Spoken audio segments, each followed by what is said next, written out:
Chapter 70. What happened up there? When the women came up to ask, the older woman had already handed over the paper raft. She sighed and said, "This poem was written by Sue Wendian just now. Everyone, take a look." A woman took the paper raft from his hand and in the next moment, she began to recite. Although the others were all women, they were all known as talented women in Qing and Prefectural City. After hearing a few lines, they could tell that the standard of the poem was far above that of ordinary people. What, is this poem well written? Xing Zumo's knowledge of poetry was not deep. Unless it was something like Immortal of the Magpie Bridge that ordinary people could distinguish, she had no ability to distinguish ordinary poems. Su Wenqian's Mid-Autumn Festival poem is indeed much better than Fang Zhou's, Wan Ruoqing said slowly with a complicated expression on her pretty face after the woman finished reciting. She could roughly judge the standard of the poem just by listening to it once. She had also heard the Mid-Autumn Festival poem written by Su Wendian last year. She didn't expect it to go up another level this year.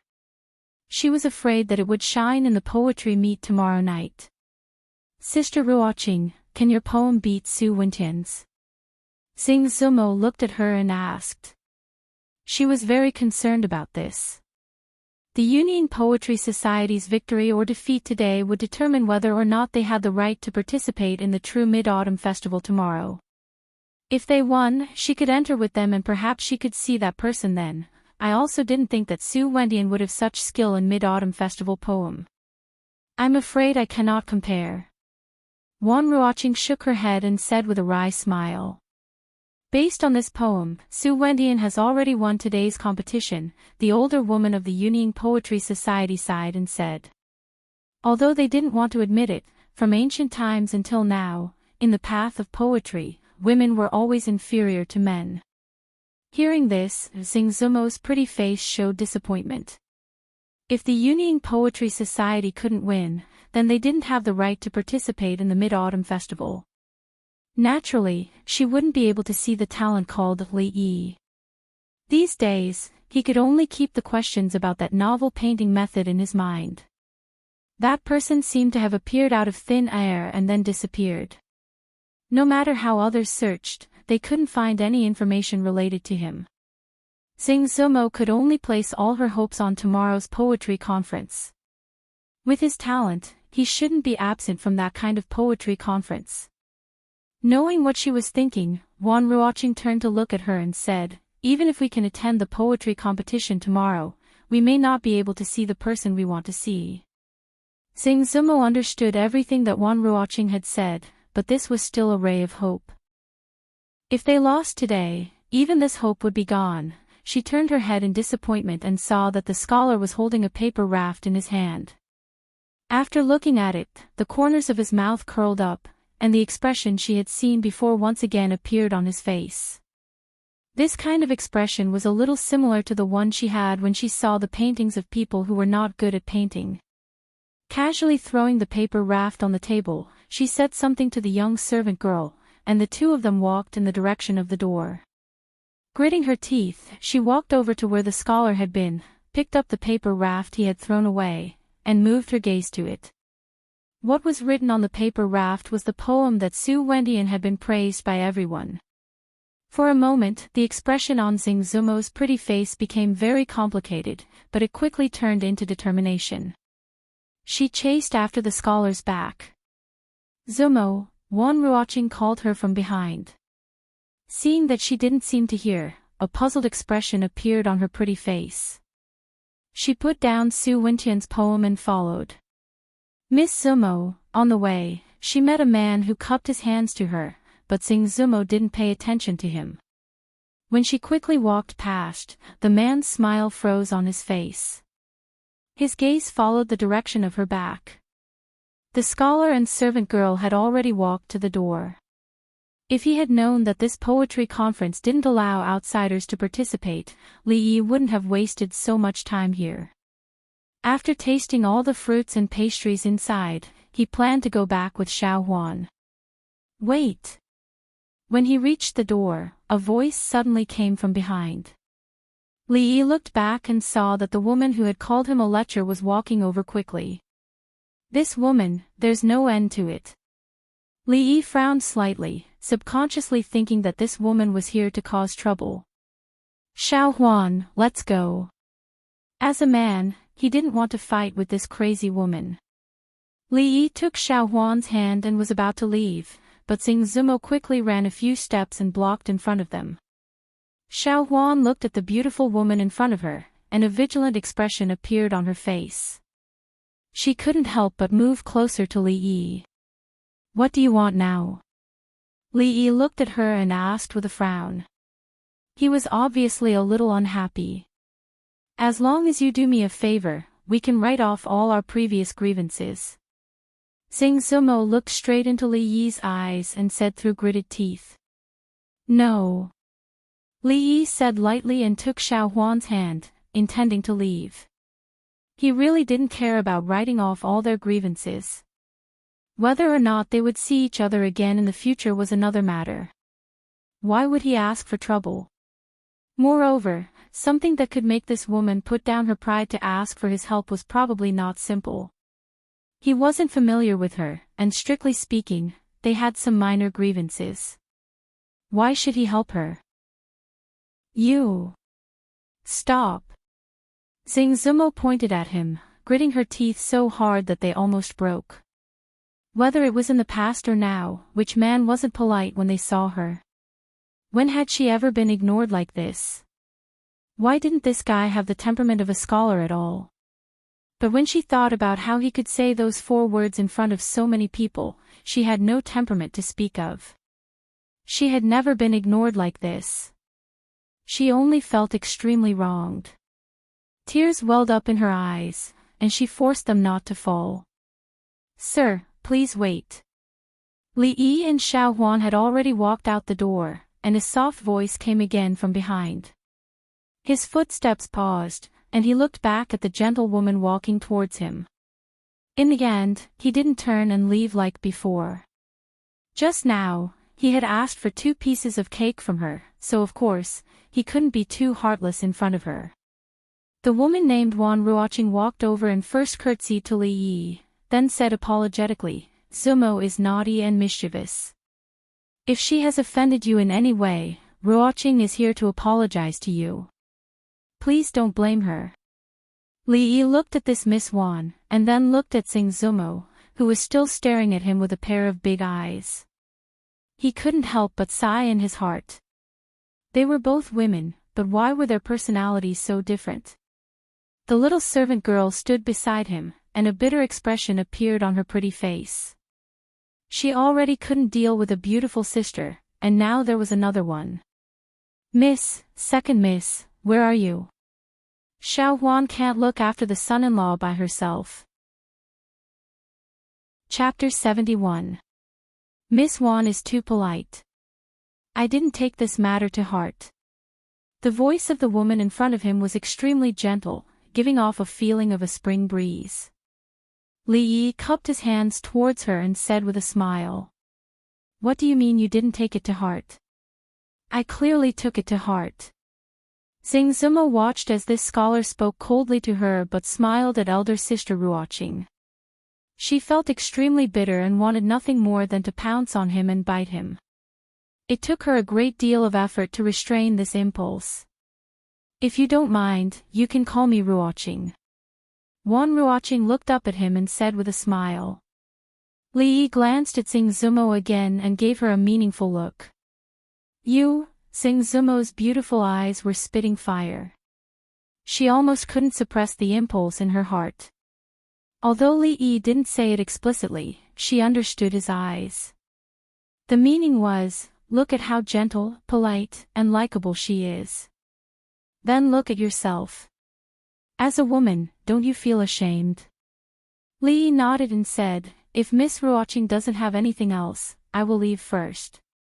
The beautiful woman seemed to hesitate for a moment before saying, to be honest, I do have something that I would like to ask for your help with. Li Yi's expression froze. He clearly didn't expect Ruoqing to say something like this. His words just now were just a polite greeting. His intention to leave was already very obvious. A normal person would wave goodbye. Why didn't this Ruoqing follow the rules? Miss, please speak. Although Li Yi was curious, he still smiled and said. He had a good impression of this Ruoqing. Li Yi had imagined countless times how women in ancient times should look like. Virtuous and virtuous, suitable for home and home, refined and elegant. No matter what kind of imagination he had, of course, it didn't include smashing a solid wooden table with his bare hands, cutting off a tree trunk as thick as an arm, pointing at others like a shrew and calling them lechers. However, when he really came to this world, Li Yi found that reality was still very different from his imagination. Until he met Wan Ruoqing, the image of an ancient woman in his heart suddenly became clear. It was as if the woman had traveled through thousands of years and walked out of a painting. She smiled and curtsied to him, and a soft voice sounded. Greetings, young master. In Li Yi's mind, this was the style that an ancient woman should have. For this reason alone, Li Yi would listen to what she had to say. Not to mention, he had just eaten her food. If he refused before she finished, Li Yi was too embarrassed to do such a thing. Ruoqing knows that this is a bit presumptuous, but I wonder if young master could compose a mid-autumn festival poem for the Yunning Poetry Club. I would be very grateful. Wan Ruoqing looked up at him. Mid-autumn festival poem. Li Yi stilled. Wan Ruoqing's request was a bit unexpected. If she wanted someone to compose a poem, she should find the famous scholars in the Qing and prefecture. He was just a nobody. Why did she have to find him? Xing Zumo also paused slightly. Could it be that Sister Ruoqing also saw that this scholar was not ordinary? Wan Ruoqing nodded and then quietly waited for his answer. Just now, when everyone was appraising Su Wenqian's poem, only this scholar was joking with the little servant girl. When Wan Ruoqing walked past him, she just happened to see him throw the paper with Su Wenqian's poem to the side, discard it like an old shoe. She faintly heard him say in a low voice, raising a cup to invite the bright moon, facing the shadow to form three people. Then he didn't say anything else. When these words entered her ears, an extremely clear image appeared in her mind. Drinking alone under the moon, facing only the bright moon and her own shadow, with just this sentence, the artistic conception had already spread out. Wan Ruoqing's attainments in poetry had already reached a higher level. Just from this incomplete poem, she could see that this scholar not only had a unique way of doing things, but in terms of poetic talent, Su Wenqian's generation was far from his. However, with her personality, she would not take the initiative to ask for help. If she lost, she lost. She could only blame herself for not having enough literary talent. Only when Xing Zumo ran out and she heard her conversation with the scholar did she realize that Xing Zumo had also seen through some things. After thinking about it, she still made this presumptuous request. After all, tomorrow's poetry meet was not only what Xing Zumo was looking forward to. At the Chinese Valentine's Day poetry meet a month ago, she was the one who picked up the sky prayer lantern that fell from the sky. The poem, Immortal on the Magpie Bridge, that was written on it was also spread by her. Even now, many people still thought that the poem was written by her. In these days, in the eyes of everyone, there had been an inextricable connection between her and the Immortal of the Magpie Bridge. However, Wan Ruoqing knew that she would not be able to compose such a poem in her lifetime. She had the same reverence and admiration towards the scholar named Li Yi as many women. If she could meet him once, she could fulfill one of her life's wishes. Miss, are you here to participate in tomorrow's mid-autumn poetry meet? Li Yi looked at her and asked in confusion. Wan Ruoqing smiled and said, to be honest, the reason the Yunning Poetry Club wants to win today's competition is because there is someone we want to meet at tomorrow's mid-autumn poetry meet. Seeing Ruoqing's beautiful face reveal the adoration of a fan towards her idol, Li Yi was extremely surprised. Could it be that Wan Ruoqing, Xing Zumo, and the other women of the Yunning Poetry Club were all going to the meet to meet a certain famous scholar? Thinking of this possibility, Li Yi suddenly felt a strong sense of envy towards that unknown fellow. There was no need to mention Wan Ruoqing. She was so beautiful, had a good personality, and seemed to be very talented in literature. As for that Xing Zumo, although her personality was terrible, her looks and figure did not lose to Wan Ruoqing at all. Then there were the women of the Yunying Poetry Club. Scholars were so popular these days. Even these talented women were charmed. Who knew how many more ignorant girls were fans of that fellow? Li Yi always thought that the career of being the husband of a stronghold was very promising. There were beautiful sisters at home, and when he had nothing to do, he could bring beautiful servant girls everywhere, but now, compared to that person, Li Yi suddenly felt that the difference was like heaven and earth. Sighed, the heavens are blind. Doesn't he just know a few lousy poems? What's so great about it? Even a woman like Wan Ruoqing can't help but like him. Li Yi sighed in his heart, and his face showed an extremely regretful expression. In the eyes of Xing Zumo and Wan Ruoqing, this was naturally a sign of rejection. Forget it, Sister Ruoqing, let's go. I don't want to beg this lecture. Xing Zumo raised her eyebrows and glared fiercely at Li Yi. She didn't want to be bullied by him anymore, so she pulled Wan Ruoqing's hand and was about to leave. Wan Ruoqing's pretty face also showed a look of disappointment, but she was not surprised. They didn't know each other, so it was indeed a bit too much for her to make such a request. It was also when she and Xing Zumo were about to leave that the scholar's voice finally came over. Since tomorrow's poetry conference is of great significance to Lady Ruoqing, how can I refuse? Chapter 72. A gentleman helps others achieve their goals. Xing Zumo turned to look at Li Yi. No matter how she thought about it, she couldn't associate the word gentleman with the scholar in front of her. After all, no gentleman would say, "Your mother," every time he opened his mouth, but no matter what, he finally agreed. However, when she thought about how he rejected her without even thinking when she asked him for help, and how he agreed so easily when it was Sister Ruoqing, she couldn't help but feel an inexplicable sourness in her heart. She looked at Li Yi with resentment. "Thank you, young master." Seeing that Li Yi agreed, Ruoqing's pretty face showed a joyful expression. "Don't rush, I have another condition." Li Yi spoke again. "What condition?" Xing Zumo looked at him and her eyes suddenly became vigilant. Although she came from a brothel, she was a pure person who only sold her skills and not her body.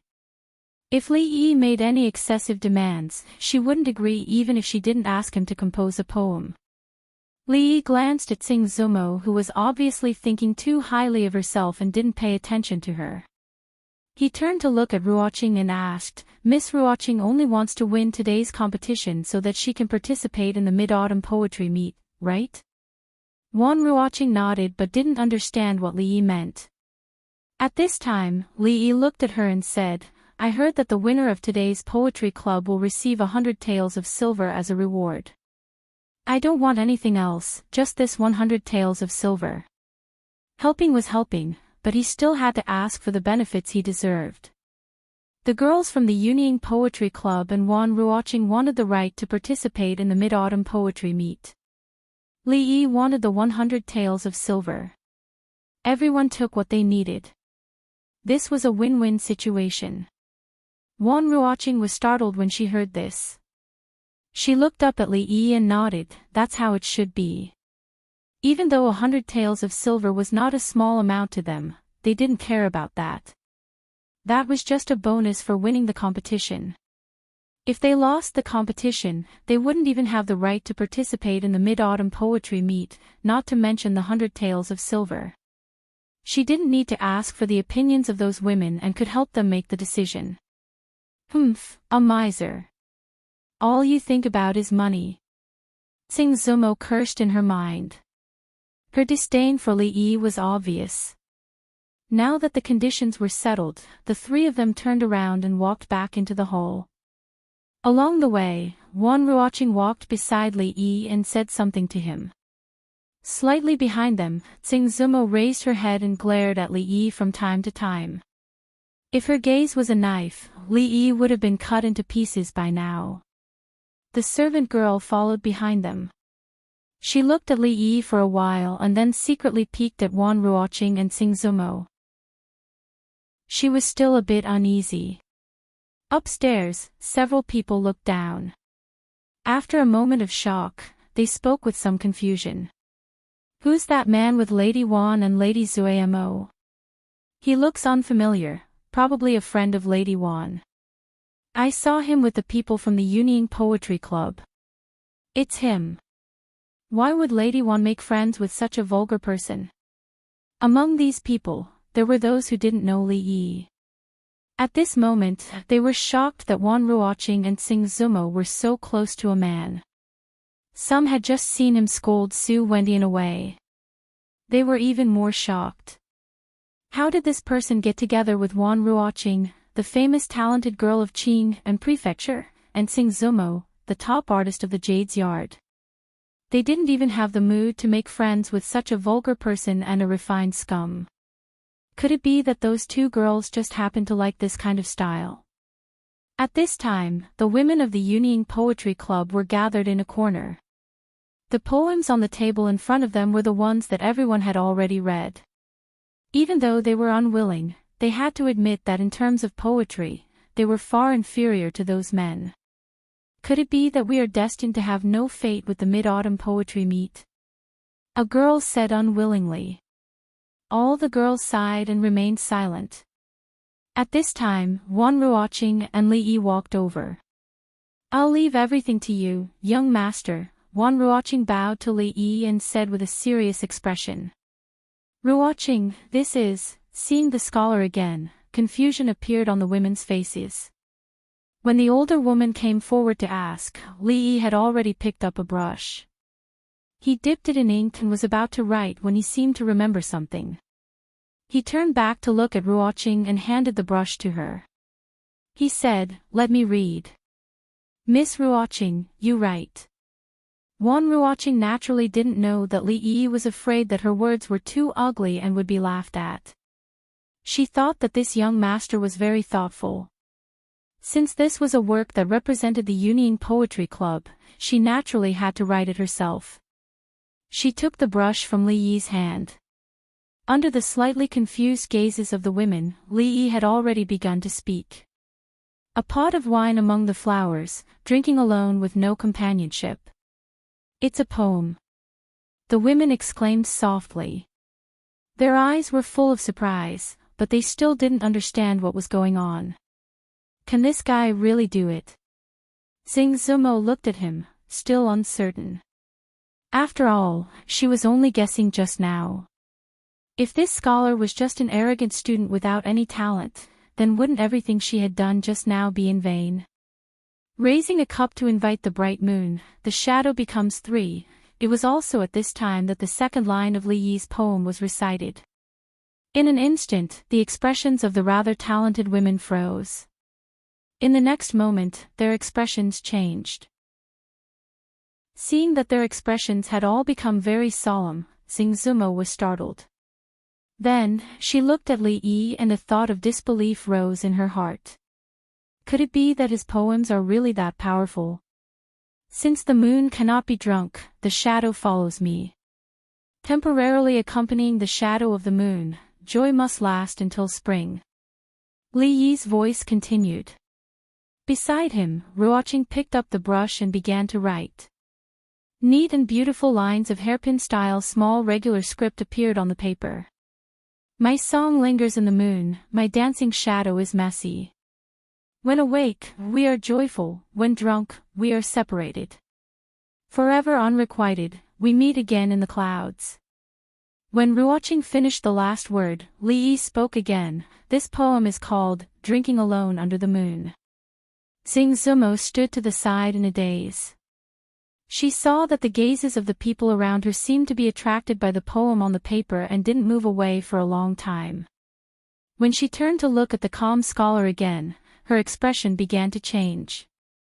After a while, the women from the Union Poetry Club finally moved away from the paper.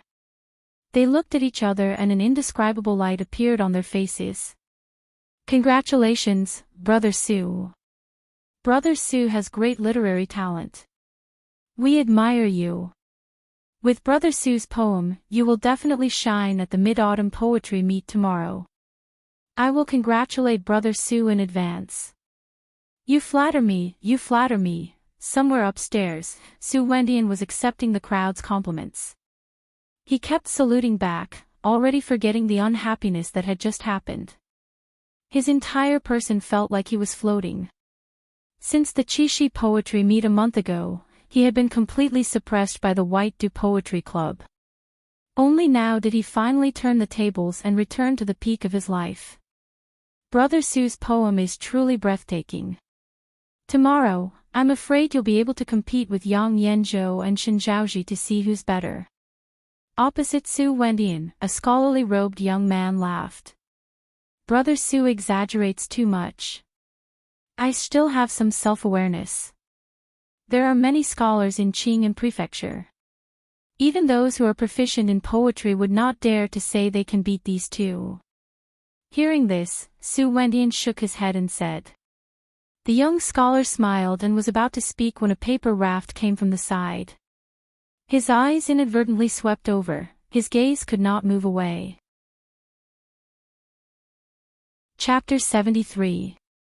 Brother Sue, Brother Sue. Sue Wendian looked at the young man who had suddenly fallen into a daze. After calling him twice, the other still didn't come back to his senses. He couldn't help but feel very puzzled. Moving forward in time, a little earlier, a pot of wine among the flowers, drinking alone with no companionship. Raising a cup to invite the bright moon, the shadow becomes three people. Since the moon cannot be drunk, the shadow follows me. Temporarily accompanying the shadow of the moon, joy must last until spring. Forever unfeeling and traveling, we will meet in the clouds. Ruoqing, this poem, as Ruoqing wrote, drinking alone under the moon, on the xian paper with graceful handwriting, the expressions of the talented women of the Yunying Poetry Club gradually changed from puzzlement to shock. After she stopped writing, the older woman turned to look at her and opened her mouth in disbelief. How does this poem compare to what Fang Wentian did? Xing Zumo had seen the change in the expressions of the women just now. She couldn't help but ask impatiently. Hearing this, the older woman's expression became solemn. She said, how can the light of a grain of rice compete with the brilliance of the moon? What virtue and ability does Fang Wentian have to compare with this legendary poem? Legendary poem. Xing Zumo's cherry lips parted slightly. It was as if a bolt of lightning had flashed through her mind. That unreasonable guy's poetic talent was actually at such a high level. If this poem were to spread, I'm afraid that all the scholars of our Jing kingdom, no matter when or where, as long as they raise a cup to drink, they will inevitably recite, raising a cup to invite the bright moon, the shadow becomes three people. A young woman's beautiful eyes became dazed as she murmured. The performance of the talented women was not out of Li Yi's expectations. One had to know that this, drinking alone under the moon, even among all of Li Bai's works, was considered the best of the best. Raising a cup to invite the bright moon, the shadow becomes three people, was a line that had been passed down for thousands of years. Who was Li Bai? He was an existence that stood at the peak of the ancient literary world.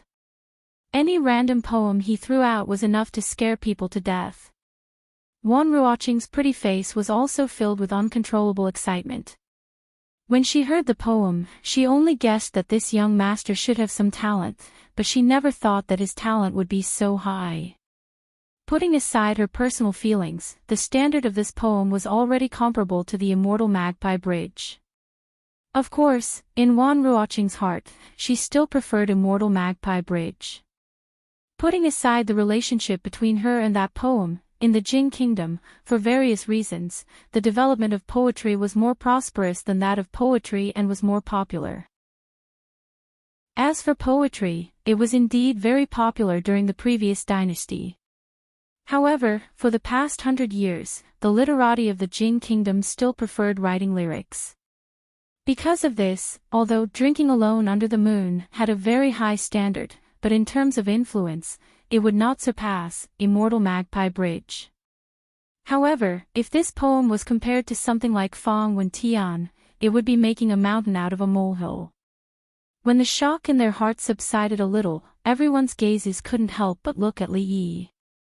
For them, through a poem, they could see the character of the poet, and even what he was thinking when he wrote the poem. Drinking alone under the moonlight, with no one close to him, from lonely to not lonely, then from not lonely to lonely. His poetry was broad-minded, and there was no room between himself and the world. What kind of breadth of mind was this? Raising a cup to invite the bright moon, facing the shadow of three people, what kind of desolation would come after this kind of self-satisfaction? The scholar's expression was calm, but the hearts of the talented women were already filled with a myriad of emotions. Being stared at by so many women, Li Yi truly felt a little guilty. He coughed lightly, and the pretty faces of the women blushed slightly. Only then did they realize that as women, staring at a man like this was a very unreasonable action. He hurriedly returned to his seat and copied the poem from just now onto a few pieces of paper, passing it around among the crowd. Not far from Li Yi, Xing Zumo sat there. She didn't know whether to be happy or angry at this moment. She was happy because there was hope of winning today's competition and participating in tomorrow's Mid-Autumn Poetry Meet. She was angry because the heavens were blind and gave that unreasonable person such a good talent. As for the servant girl standing next to Li Yi, although her head was still dizzy, she was very happy inside. It seemed that the son-in-law's poem had scared these sisters. Last Qixi, son-in-law had even written a poem on Xiao Huan's prayer lantern. It was called, Something Something Immortal. At last month's Qixi poetry meet, Fang Zhou suppressed Su Wendian. If not for the Immortal Magpie Bridge that appeared out of nowhere, I'm afraid he would have been the champion that day. But today, he was overshadowed by Su Wendian. If the White Dew Poetry Club doesn't have a better poem, I'm afraid they will lose this time. That's not surprising. In the field of poetry, it has always been difficult to distinguish who is better. Fang Zhou is good at Qixi poems, and Su Wentian's poem about the moon is very outstanding. It is very suitable for this mid-autumn poetry meet. It is no surprise that Fang Zhou lost to him. Speaking of which, the talented women of the Yunying Poetry Club can't be underestimated. I wonder if they have any good poems tonight. Of course they do. Lady Wan's poem about the moon is above Fang Zhou's, but it is still inferior to Fang Wentian's. Somewhere on the first floor, a few scholars raised their cups and drank, judging the outstanding works of today's poetry meet. In the end, they are just women. In that case, the winner today is definitely the Dongli Poetry Club. With this poem, I'm afraid Su Wendian won't be unknown at tomorrow's meet. A man in green said with a sigh. He took a paper raft from a passing servant and wanted to see which poetry club had new works. That's not necessarily true. After all, there are many scholars in Qing and Prefecture tomorrow. There will be no lack of good works. Whether Su Wendian can make the list depends on his luck. As they talked, they didn't realize that one of them was silent for a long time. A shocked expression gradually appeared on his face. I hope Su Wendian can make a name for himself tomorrow. This way, we can boast about him in the future and share his glory. A scholar said with a smile. Before he finished his second sentence, a voice suddenly came from beside him. Everyone, wait. This voice was slightly louder, and the scholar swallowed the words he was about to say. The few of them looked at him with puzzled expressions. The scholar in green still had a shocked expression as he slowly handed over the paper raft in his hand. After the few people took it, they moved their heads closer. After a few breaths, their expressions all changed. Back to the upper floor. Brother Su. Brother Su. Su Wendian didn't know how many times he called until he reached out and shook his shoulder. Only then did the young man wake up. Brother Sue, what has happened to make Brother Sue so absent-minded? When he looked up, he saw Sue Wendian looking at him with puzzlement. A complicated expression appeared on the young man's face. He looked at Sue Wendian and handed over the paper raft in his hand. Brother Sue, take a look. Chapter 74. Sue Wendian accepted the paper raft he handed over. Seeing the expression on his face, he suddenly had a bad feeling. His gaze swept over the paper raft. Not long after, a hint of surprise appeared on Sue Wendian's face. Then, it darkened. Who wrote this poem? He turned his head to look at the man named Sue. There was no longer any trace of joy on his face. The handwriting is hairpin-style small regular script. It must have been written by one of the talented women from the Union Poetry Society. This poem was probably written by them. The man named Sue pointed to the handwriting on the raft. He reached out and patted Sue Wendian's shoulder. He sighed and said, Brother Sue, you don't have much time left. Sue Wendian knew what he meant. If he couldn't create a poem that surpassed the standard of this poem in a short amount of time, they would lose today's competition without a doubt.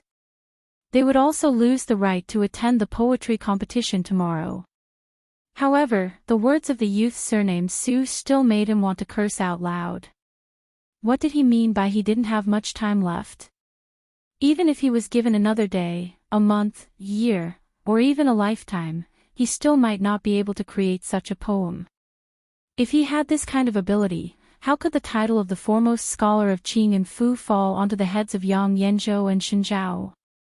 Raising a cup to invite the bright moon, the shadow becomes three. This line of the poem was like an insurmountable mountain lying in front of Sue Wendian, making him feel a strong sense of powerlessness just by looking at it. Unsurpassable. Impossible, this is impossible. No one in the Union poetry competition could create a poem like this, not even that Ruoqing Wan. Sue Wendian's expression was ugly as he said, this poem doesn't seem to be written by a woman at all. A pot of wine among the flowers, drinking alone with no friends, no family, no friends. Just this point alone is enough to satisfy them. Furthermore, forever marrying without love, meeting in the clouds. How can a woman have such breadth of mind? Sue Wendian was very talented. After reading the poem a few times, he had an idea. He said, let's go take a look. I don't believe this poem was written by the Union Poetry Society. The youth's surname Sue also had the intention to go downstairs, so he nodded and followed behind him. At this moment, the location of the Union Poetry Club downstairs was already abnormally crowded. Not long after the poem spread, people started to walk over. Their expressions were complicated, but there was also a hint of admiration. There were so many scholars here, but they couldn't even compare to a few women. This inevitably made the men lose face, but that poem was really well written. At this time, no one mentioned Sue Wendian's name. The excellent mid-autumn poem he had just composed was also forgotten by everyone. The exuberance of young Mrs. Talent truly causes all of us to feel ashamed and resentful. After today, I'm afraid the title of the most talented woman in Qing and Prefecture will belong to Miss Wan. She's not just the most talented woman.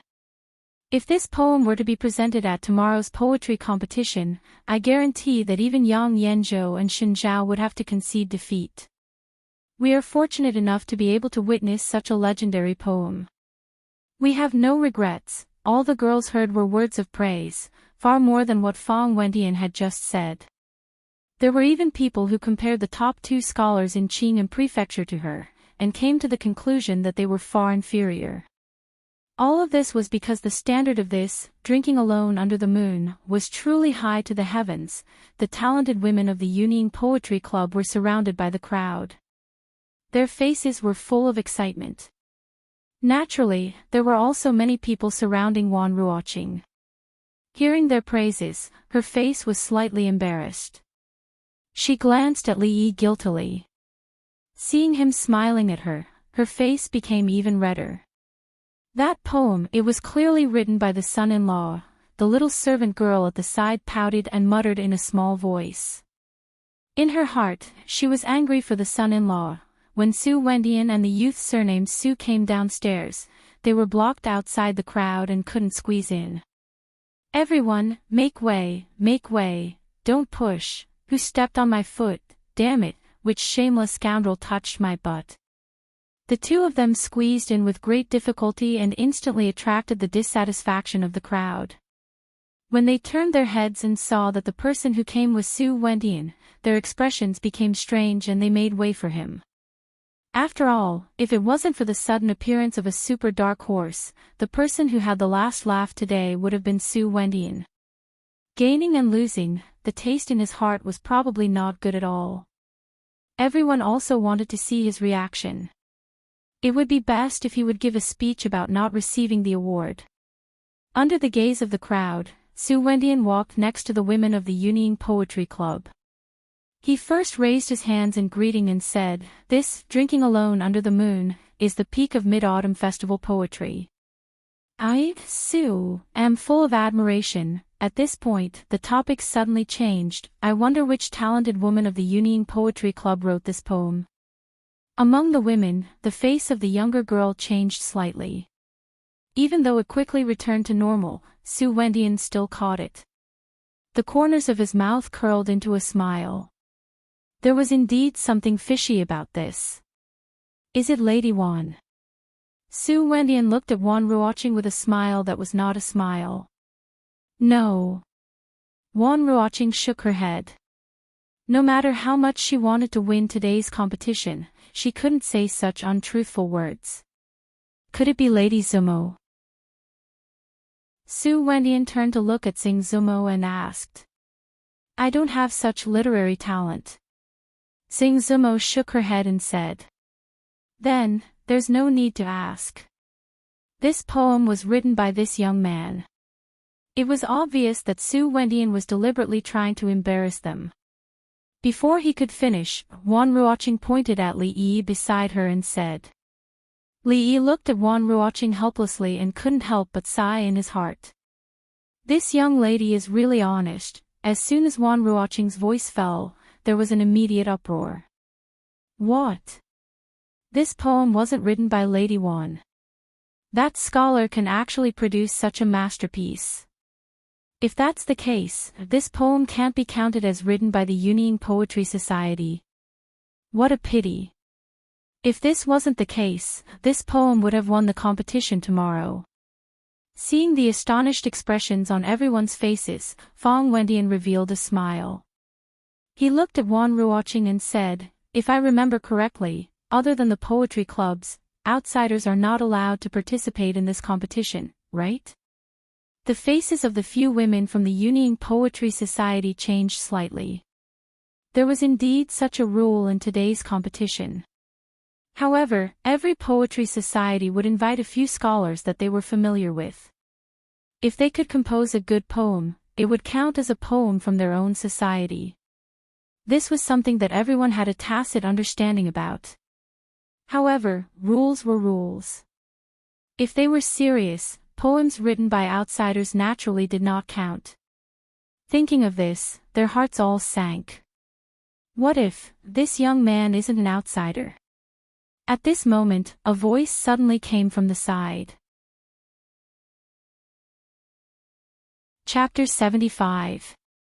The leader of the Union Poetry Society, the slightly older woman, walked over.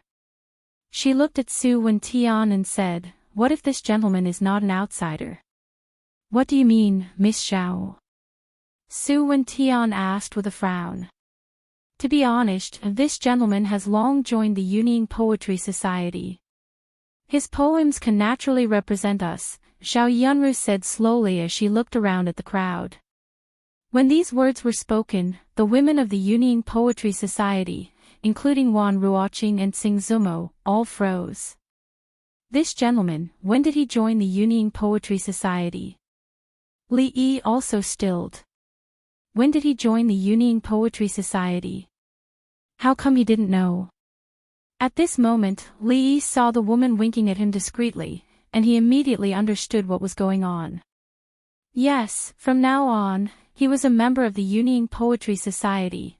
At the same time, an uproar immediately came from the surrounding crowd. How is this possible? He is a man. The Union Poetry Society has always only been women. When has a man ever joined? Clearly, Xiao Yunru's words just now had a great impact on them. The Union Poetry Society was formed by the talented women of Qing and Prefecture and had never accepted any men. Where did this person come from? The Union Poetry Society has always only been women. This is something everyone knows.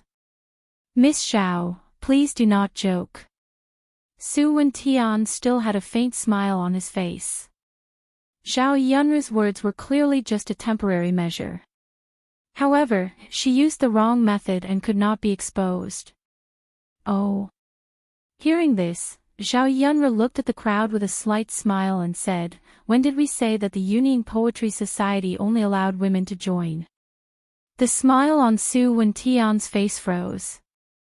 The surrounding hubbub also gradually quieted.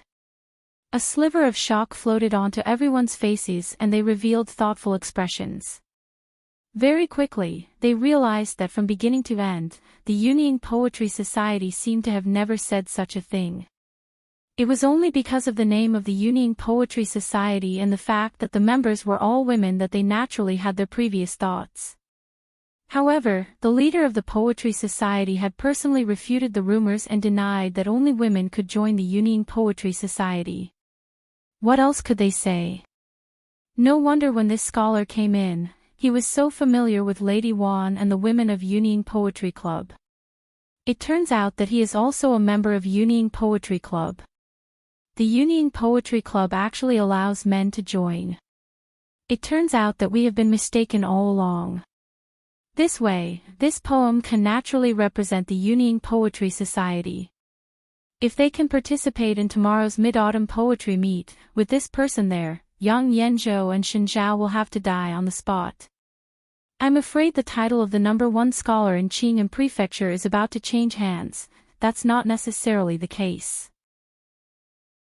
Although this poem is good, every time Shen Zhao writes a poem, it will be widely circulated in the brothels and music halls. No matter how good the poem is, it can't be compared to it. Just now, everyone had only thought that Xiao Yunru's words were a ploy. However, when they thought of how the scholar had headed straight for the Union Poetry Society when he came in and behaved intimately with Wan Ruoqing and the others, they thought that they already knew each other. There was no longer any doubt in their hearts. The two scholars who had followed Li Yi stood at the back of the crowd and stared dazedly at him. They murmured, "So that brother really does know Lady Wan. He is also a member of the Union Poetry Society. You hid it so well from us." Su Wentian's expression was dark.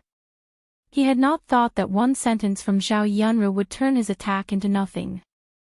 That scholarly scum was actually a member of the Union Poetry Society. This was far beyond his expectations. However, he was not willing to give up just like this.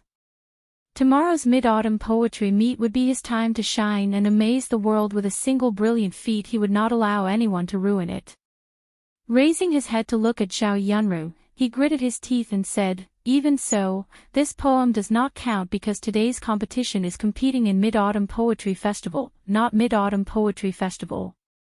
Hearing Su Wentian's words, Xiao Yunru was first slightly startled. Then she said with slight anger, "What's the difference between poetry and poetry? Even the Mid-Autumn Poetry Meet has always been about poetry."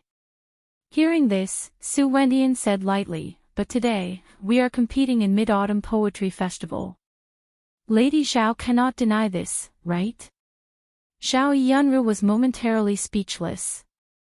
She could not find a reason to refute. At that time, when the few poetry societies set the rules, they did not consider this kind of situation. This was because talents who were good at writing poems were very rare. At the poetry gathering, poems usually took up more than 90% of the time. Even if there were poems, they were all mediocre. Therefore, there was no difference whether they competed for Mid-Autumn Festival poems or Mid-Autumn Festival poems. In the end, one of the poems would be the winner. She had never thought that Sue Wendian would take advantage of this loophole. This way, this Mid-Autumn Poetry Festival that would be passed down through the ages would not count today. After Sue Wendian finished speaking, all of the surrounding candidates frowned. This Sue Wendian is too narrow-minded. Even if this person has some talent, he will not be able to become a great person. I never thought that Sue Wendian would be this kind of person. That day when the rules were set, they actually neglected this point. Otherwise, this situation would not have happened. Even though Sue Wendian is somewhat shameless, but, this time, he is really standing on the side of reason. What a pity, if this piece of work won in the Mid-Autumn Poetry Meet, we would also be honored. What a pity. After today, Sue Wendian's image in the eyes of many scholars would definitely plummet. However, at this moment, he could not care less. If he could make a name for himself in the poetry meet tomorrow, then he would gain much more than he would lose. So, this means that the winner today will definitely be Brother Sue. The youth with the surname Liu, who had just clashed with Li Yi, laughed and looked at Li Yi and the other women from the Yunying Poetry Society. Zhao Yunru and the other women from the Yunying Poetry Society were filled with anger, but they could not speak. Xing Zumo was somewhat anxious. Her heart was filled with great disappointment after the initial surprise. Did he still fail in the end? Young master, this is all Ruoqing's fault. I did not explain this to you beforehand. Wan Ruoqing looked at Li Yi apologetically. Her eyes were slightly red as she spoke softly. If she had thought of this earlier, the current situation wouldn't have happened. Yunying Poetry Society, what a pity, there is no need to be too pessimistic. After today, just this poem alone will be enough for that scholar to become famous in the entire Qing and prefecture. The Yunying Poetry Society will also be known by everyone. Sue Wendian has lost the support of the people. Although he won, he lost. Although the Yunying Poetry Society lost, it was still glorious. The rules could not be changed. Although the scholars present did not like Sue Wendian's actions, they could only side the Yunying Poetry Society. Putting aside this poem, Sue Wendian's Mid-Autumn Festival poem truly surpassed everyone else's. I'm afraid I have to congratulate Brother Sue in advance. The youth with the surname Liu smiled and saluted Sue Wendian. Brother Liu, it's too early to say that. Sue Wendian clasped his hands together and said humbly. Li Yi let out a long sigh as he watched the two of them hypocritically echoing each other. Young master, Wan Ruoqing looked up at him apologetically. Just as she was about to speak, Li Yi waved his hand. He looked at her and said somewhat reproachfully, "You should have said earlier if you wanted a poem or not." Chapter 76. At first, Wan Ruoqing had said that she wanted to compose a Mid-Autumn Festival poem, but the only one Li Yi could recite was Su Shi's Shuidiaogetu. However, Shuidiaogetu had stood at the pinnacle of Mid-Autumn Festival poems for thousands of years. Once this poem came out, all other poems were useless. The standard was so high that it could scare people to death. In this small competition, Li Yi really could not bear to take it out. After all, that kind of poem, if he took it out, there would be one less poem. Just for 100 silver, it was really not worth it. When he came in, he talked with Wan Ruoqing and found out that both Mid-Autumn Festival poems and Mid-Autumn Festival poems could be used. The first thing he thought of was Li Bai's Drinking Alone Under the Moon. This was also one of the few poems that Li Yi could recite without cheating. The other one was Raising My Head to Look at the Moon, Lowering My Head to Think of My Hometown. Although there were only 4 lines in Quiet Night Thoughts, it became Li Bai's most influential work. Every child who started to learn ancient poetry, the first line they had to recite was, "The moonlight in front of my bed, I suspect it to be the frost on the ground." Thus, in Li Yi's heart, this poem was far more important than Drinking Alone Under the Moon. He was not willing to take it out. He did not think that this stupid poetry competition would only allow people to compose lyrics and not poems. If that was the case, it would be better to just call it a poetry competition. What a waste of people's time, you should have said so earlier. Wan Ruoqing raised her head and looked at him. Suddenly, some hope rose in her heart. Young master, what do you mean?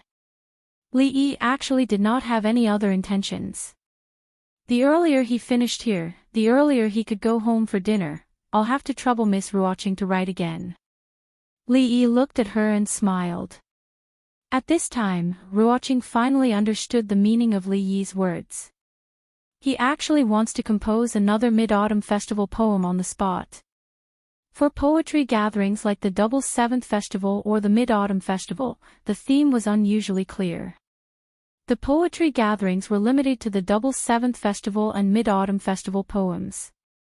The scholars who participated in the poetry gatherings usually started preparing long before the event. They even spent months to polish their poems and refine every word. Only then would they be able to produce the stunning moment of the poetry gatherings. If they were asked to compose lyrics on the spot, even the so-called foremost scholar of Qinghai Prefecture would most likely only be able to come up with a mediocre piece. After Drinking Alone Under the Moon was rejected, it was practically impossible for them to come up with another Mid-Autumn Festival poem that could surpass Su Wentian's in a short period of time. They didn't have any hope at all. Miss Ruoqing, Li Yi saw that Wan Ruoqing did not move, so he waved his hand in front of her eyes. After Wan Ruoqing came back to her senses, she glanced at Li Yi again and hurriedly picked up the brush. She spread out another piece of rice paper and stood quietly by the side, waiting for Li Yi to speak. Although she didn't know why this young master didn't write on his own this time, she was only puzzled for a moment before she immediately listened to his arrangements. Her action naturally aroused the curiosity of the crowd.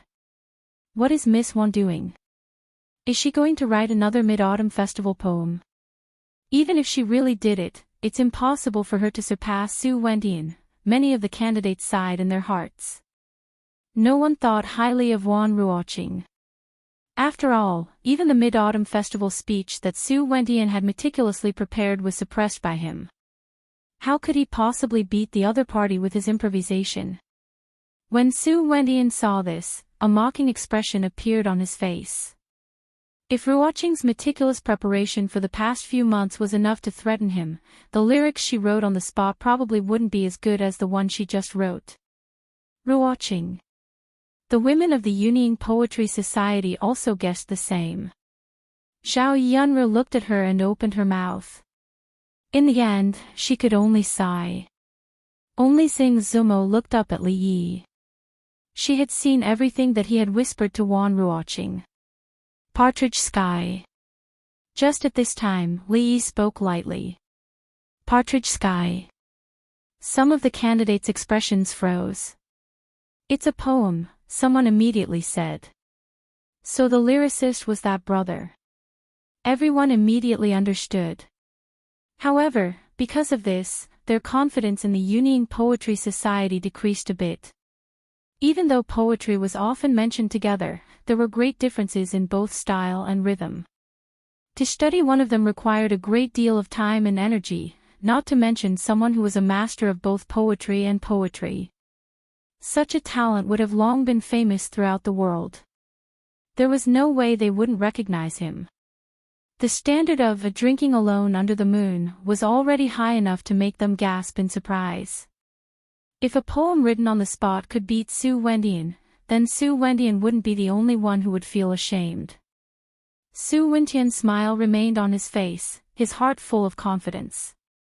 Not to mention that the person in front of him was only an unknown scholar. Even if the #1 scholar in Qinghai Prefecture wrote a poem on the spot, he wouldn't be afraid. When the time came, the work would be mediocre again. Let's see how they clean up the mess. When Li Yi's voice came, the women of the Yunning Poetry Society paused. Then, they abruptly raised their heads, hope rising in their eyes. It was the same scene as before. Could this young master once again reverse the situation?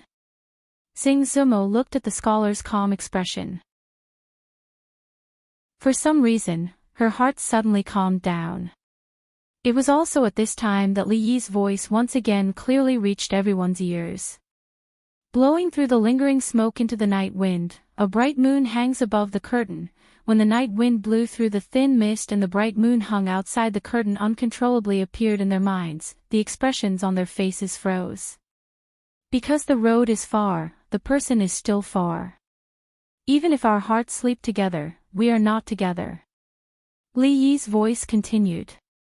It was as if Ruoqing was using graceful and agile hairpin-style small regular script to transcribe the words onto the xian paper.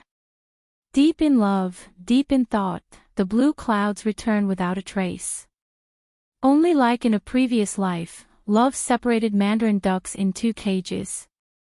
After reading Lu Yong's Remembering Your Charm, Li Yi picked up the tea beside him and took a sip.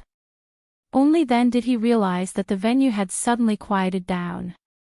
The little servant girl blinked her large eyes and unconsciously moved closer to Li Yi. The atmosphere was eerily quiet and the young girl was somewhat afraid.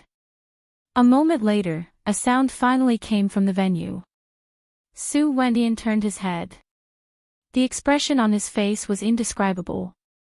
He opened his mouth but did not say anything in the end. He pushed through the crowd and walked out without a word.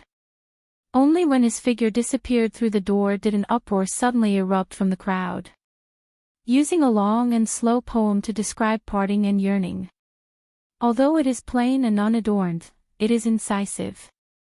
It seems plain and straightforward, but it shows even more the sorrow of parting. I did not think that brother would be a master of both poetry and poetry. I am impressed. In an instant, many people with complicated expressions cupped their hands towards Li Yi and said, Su Wendian knows that he is not as good as brother and has already left. Today's competition is won by the Yunying Poetry Club. Although the process was complicated, in the end, they still won. All the women of the Yunying Poetry Club had expressions of joy on their faces. Occasionally, they would use their beautiful eyes to secretly examine Li Yi. His entire poem was filled with the sorrow of parting. This young master was probably thinking of his lover. They just did not know which woman was so lucky to be able to receive the favor of this young master. At this time, in the hearts of these talented women, this handsome young master who was a master of both poetry and poetry had long surpassed Yang Yanzhou, Shen Zhao, and the others.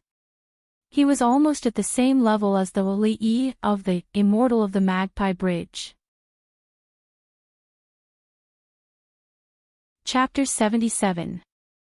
Although this, Remembering Your Charm, wasn't Lu Yong's best work, but as the saying goes, where there's water, one can sing willow poems, Lu Sanbin's talent wasn't just for show. Any random piece he took out wasn't something any random cat or dog could compare to. Su Wendian's literary talent was unknown, but he knew his own limitations. This could be considered an advantage. After Su Wendian left, the people of the Dongli Poetry Club also left dejectedly, including some people who were close to Su Wendian. They did not have the face to stay here anymore. After all, Su Wendian was too cocky just now. Unfortunately, the higher he climbed, the more painful the fall. Not only did it cause the Dongli Poetry Club to lose the right to participate in the Mid-Autumn Festival, Su Wendian himself would not be able to stand among the other scholars in the future. If it wasn't for young master today, it would be us who left just now. The leader of the Yunying Poetry Club, a woman called Zhao Yunru, brought over a tray covered with a red cloth. She bowed slightly and said, "These 100 taels of silver are for today's champion. Please accept them and don't refuse." "Thank you, Miss Zhao. I won't stand on ceremony then." Li Yi smiled as he took the tray from Zhao Yunru. The smile on his face became even brighter. He really had nothing to decline. This 100 taels of silver was his ultimate goal. If it wasn't for the Yunying Poetry Club, he wouldn't be able to get the silver no matter how good his poems were. Similarly, if it wasn't for him, the Union Poetry Club wouldn't be able to have the last laugh and obtain the right to participate in the Mid-Autumn Festival. Everyone took what they needed, no need to stand on ceremony. A poetry competition like this should be held a few more times. Throwing down poems, taking the money, and running, wouldn't that be much easier than carrying candied fruits all over the streets? Of course, Li Yi only thought about it in his heart. Such a good thing couldn't be encountered every day. It was more reliable to do business honestly. After all, business could prosper the country. He wrapped the silver in the red cloth, stuffed it into the little servant girl's arms, and rubbed her head as he said, "Xiao Huan, take the silver. Let's go home." 100 taels of silver was about 7 or 8 caddies. It wasn't heavy for the little servant girl. Xiao Huan had already experienced son-in-law's ability to earn money and was already used to it. She hugged the silver to her bosom, her little face full of smiles. In addition to the silver in her bosom, the servant girl also held tightly onto 2 folded pieces of paper. On the paper were 2 poems written by the young master. Xiao Huan was illiterate and could not remember those 2 poems. Just now when those people were passing them around, the little servant girl secretly kept 2 pieces and planned to bring them home to show Miss and Second Mississippi. Just now, the elder sister said that the poem written by the son-in-law was about the sorrow of parting. It was about longing for one's beloved. Could it be that he was talking about Miss? If eldest Miss knew, she would definitely be very happy. That time, the son-in-law did not return for the whole night. Everyone thought that the son-in-law had run away. Young Miss did not show any reaction on the surface, but that night, she was actually like Xiao Huan, unable to sleep the whole night. The young Miss would also be shocked when she saw the son-in-law's poem. The little maidservant thought to herself, after all, it was not a waste of time. Li Yi's mood was also a little better. Just as he was about to leave with Xiao Huan, he saw Xing Zumo standing there. His footsteps paused slightly, and after a moment of thought, he walked over there. Xing Zumo saw him walking over, and the expression on her face slightly froze.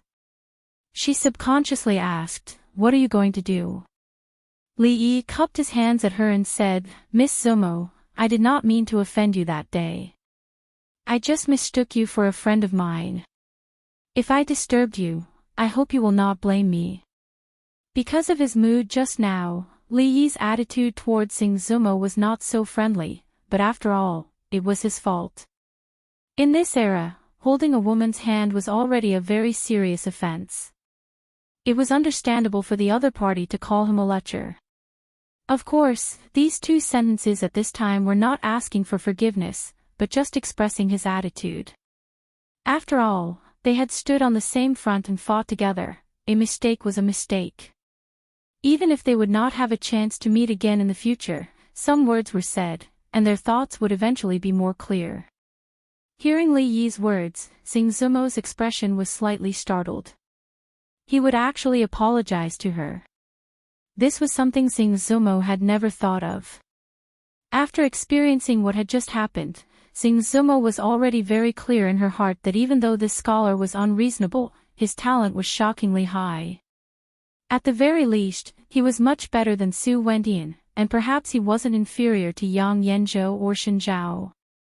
Which one of these geniuses wasn't a proud and arrogant person? In public, he would bow his head and apologize to a woman. But she had also seen many scenes. After a moment of surprise, the expression on her pretty face quickly returned to normal. She bowed slightly to Li Yi and said, "Since it was not intentional, there is no need to mention this matter in the future." Li Yi did not know that Xing Zumo had already thought that what happened that day was only a misunderstanding. What she wanted was exactly Li Yi's attitude. Originally, he thought that she would call him a lecher like before. Li Yi had already mentally prepared himself for this. He did not think that she would actually bow and return the greeting. It was clear that she did not intend to pursue the matter. I wonder if you will participate in tomorrow's mid-autumn poetry meet. At this time, Zhao Yunru walked over and asked Li Yi with a smile. In Zhao Yunru's view, with the talent he had displayed today, if he could participate in the mid-autumn poetry meet, he would definitely shine. At that time, it would not be impossible for him to surpass Yang Yanzhou and Shen Zhao and obtain the title of the #1 scholar in Qingyun Prefecture. To be honest, Miss Zhao, I have no interest in the poetry meet. Li Yi smiled and then raised his hands in a salute to the crowd. He said, "It's getting late. If there is nothing else, I will leave first." Hearing the first half of his words, the women of the Yunying Poetry Society were stunned. The poetry meet that they dreamed of participating in the eyes of the other, was not even worth mentioning. At this time, in Wan Ruoqing's mind, the image of him casually tossing Su Wentian's poem to the side floated up. Her heart suddenly felt relieved. This young master does things differently from normal scholars. He is most likely a noble person and does not care about empty reputation. Also, with his talent in poetry, he does not need to compete with others. As she thought this, she suddenly seemed to remember something. Her expression changed slightly. When she turned her head, the figure of the scholar and the servant girl had already disappeared through the door.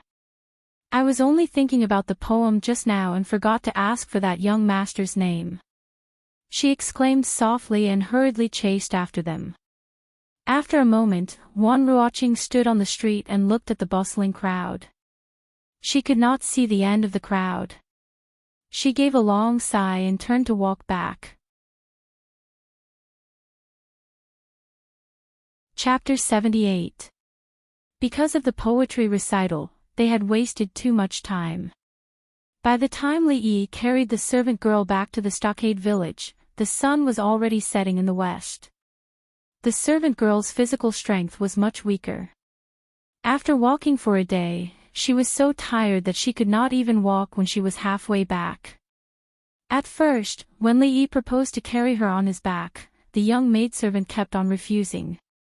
She gritted her teeth and walked a few steps, almost falling down. Li Yi did not allow her to say anything and lifted her up. The young girl resisted a few times but was unable to break free. She could only obediently adjust her posture and lay on his back. When Li Yi first came to this world, his body was still weak. However, Li Yi had been consciously training every day for the past 2 months. Recently, he had been learning martial arts from Lu Rui. Although he could only make a few good postures and was not very useful, his physique was obviously much stronger than before. At least, it was about the same as a normal person. Although the young girl's face was round and had some baby fat, she was petite and had a very slim figure. Li Yi did not feel that it was too heavy to carry her. Along the way, he occasionally told some jokes, which made the young girl giggle. Her body trembled on Li Yi's back. Sometimes she would interrupt and say a few words. Later on, Li Yi did not speak much. He only listened to the servant girl talk non-stop. Of course, Xiaohuan did not have so many stories in her head. What she talked about was nothing more than things that happened when they were young. Xiaohuan and Lu's sister Rui grew up together. Naturally, they were part of the story. When she was alone with Li Yi, she did not have so many scruples when they spoke. Sometimes, she would unintentionally talk about some interesting things that happened between the two girls when they were young. For example, Second Miss was mischievous at that time. She did not practice martial arts properly and was punished by the master. She took a wooden sword and randomly slashed in the courtyard to vent her anger. She accidentally damaged the master's favorite flower. She threw the sword down and sat in the courtyard crying. Xiaohuan could not stop her, so the two of them cried together. Later on, eldest Miss took the initiative to tell Master that she was the one who damaged the flowers. Master punished her by locking her in the room to reflect on herself and forbade her from eating for a day. Xiaohuan and Second Miss hid half a steamed bun each and passed it to her through the window. As she spoke, the young maidservant had a smile on her face. As she spoke, her voice grew softer and softer. It wasn't until Li Yi felt that the young maidservant's breathing had gradually steadied that he discovered that she had fallen asleep. In order not to wake up the servant girl, Li Yi slowed down his pace and tried his best not to shake. However, when he walked back to the stockade village, there was only a small amount of light in the sky. When he passed through the stockade and walked home, he bumped into the woman with the waist of a bucket. It was unknown if Lady Wu had done it intentionally or not, but when she brushed past Li Yi, her body suddenly tilted. Although Li Yi's physical strength had increased over the past few days, he was clearly at a disadvantage in terms of weight. He immediately staggered from the collision and managed to stabilize himself with great difficulty. However, the young maidservant on his back was startled awake. Madame Wu curled her lips, a mischievous smile on her face. "Son-in-law," she softly muttered a few words and rubbed her sleepy eyes. The small bundle on her arm fell to the ground, and when it landed, it scattered and a few silver ingots rolled out. It was a familiar scene. Madame Wu lowered her head to look at the silver ingots on the ground with a lifeless expression. The mischievous smile on her face had long disappeared. She couldn't suppress the impulse in her heart. She wanted to rush up and snatch the silver and run away, but in the end, she couldn't turn her thoughts into reality before Li Yi picked up the silver. Even after Li Yi and Xiao Huan's figures disappeared and the sky had completely darkened, the woman with the waist of a bucket was still standing in the same place, as if she had become a statue. It was rare for him to wake up early. Li Yi pushed open the door and walked into the courtyard. He stretched his body. The weather had just entered autumn, so there wasn't much of a chill. The morning sun shone on his body, warm and comfortable. The sky was blue, and only a trace of clouds could be seen in the distant horizon. Although the air was fresh, at this time, Li Yi couldn't help but miss the mellow haze of an ancient city in the northwest. However, in this life, he was afraid that he wouldn't be able to smell that familiar smell again. The little maid came out of the inner courtyard and rubbed her sleepy eyes. She planned to wake the son-in-law up as usual. When she looked up, she was slightly stunned and then smiled. "Son-in-law, good morning."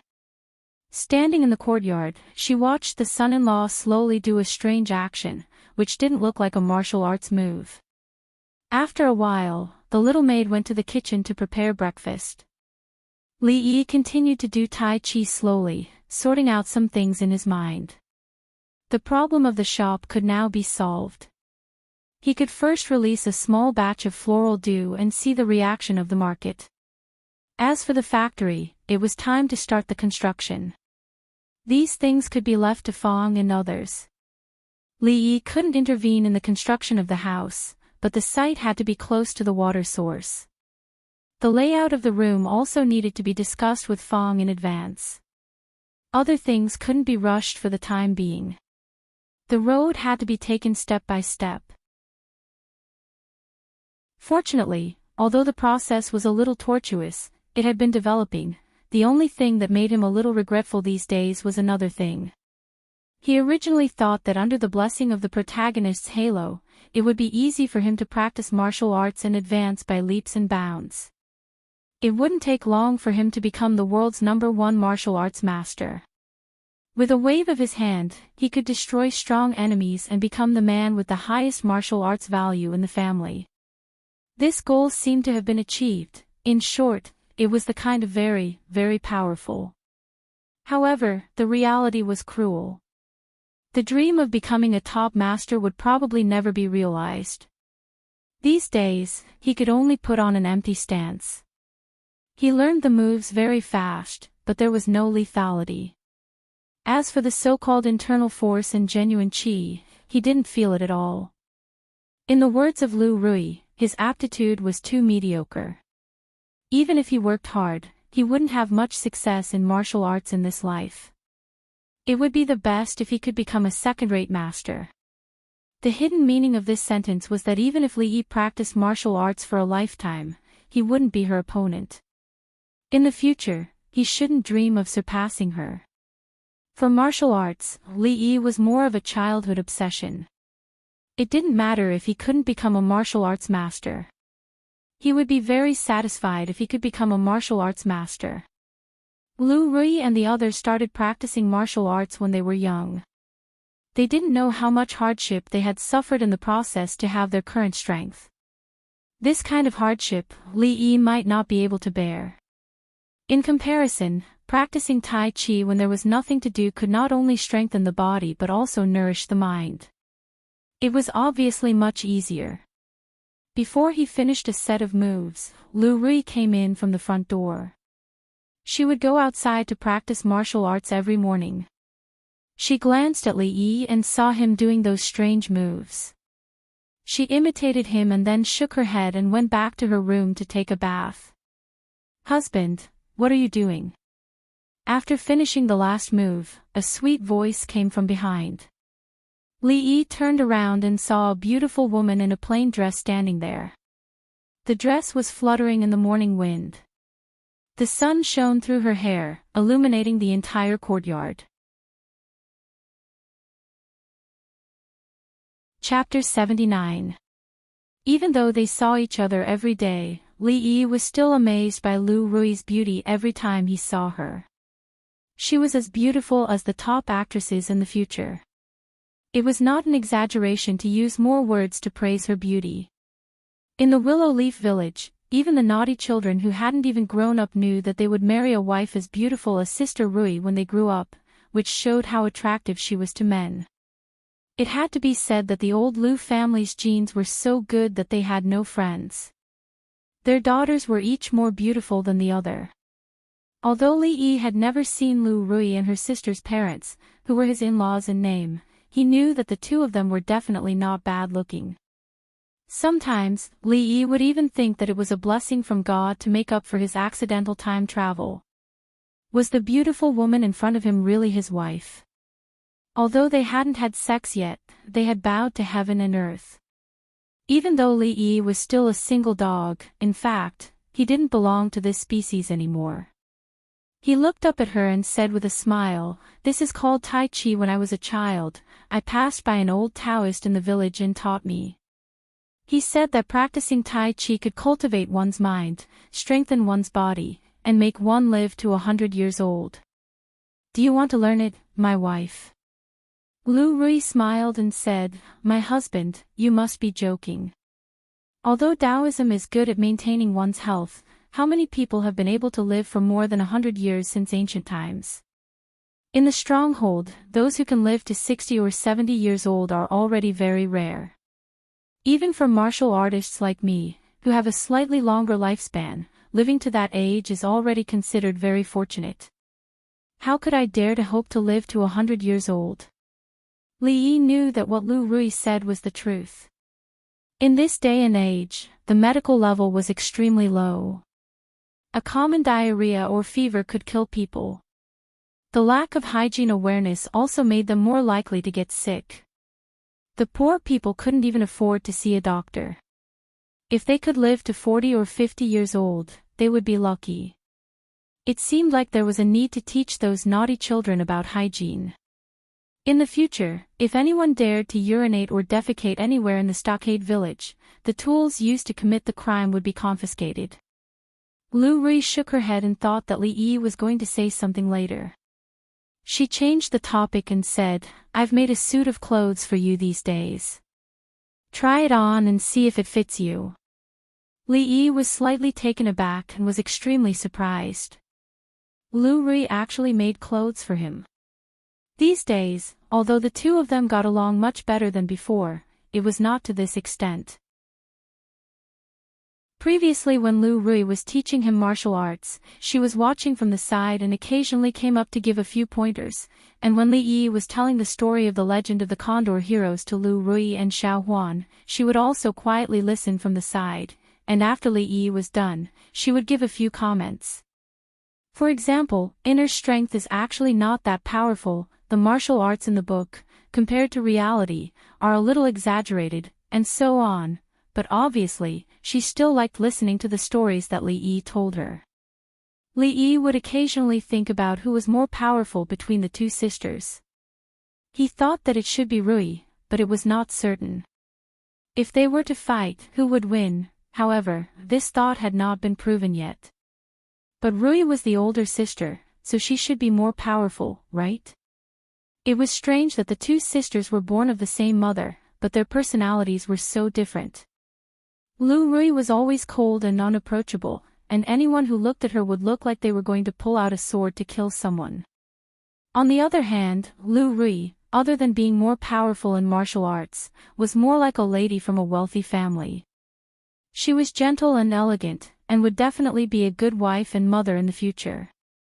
If any man married her, he would be envied to death for the rest of his life. Thinking of this, even Li Yi was a little envious of himself. It was a moon-white robe. Although the fabric was ordinary, the stitches were fine. It was obvious that the person who sewed this robe had put a lot of effort into it. Before Li Yi practiced Tai Chi, he had already taken off his outer clothes. At this time, he put it on and buttoned it up. The size was just right. He had a gentle and fair appearance. These days, he had not neglected his training, so his body was no longer as weak as before. He could hold up the clothes. Under his scholarly appearance, there was a hint of masculinity. If he walked out with this temperament, and recited a few lines, if two lovers love each other for a long time, why should they stay together day and night? Who knew how many women would go crazy for him? It fits perfectly. Thank you, my wife. A trace of undetectable emotion flashed in Li Yi's eyes as he looked at her and said. He could feel that Rui no longer held the idea of using him as she had in the beginning. On the first night he was captured, Rui had said that after a period of time, if he wanted to leave, he could do so at any time. Now, their status in the Willow Leaf Village was no longer what it used to be. No one could force her to marry anyone. But regarding this matter, the two of them had a tacit understanding and did not mention it. In a short period of 2 months, the direct descendants of the Liu family were far more powerful than before.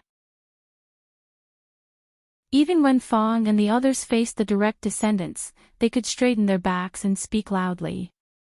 There's no need to be so polite, my husband. Rui smiled and walked in front of him. She reached out and helped him with the top button of his robe. This was the first time Li Yi looked at her at such a close distance. Her beautiful face had never been so clear before. Rui finished buttoning her robe.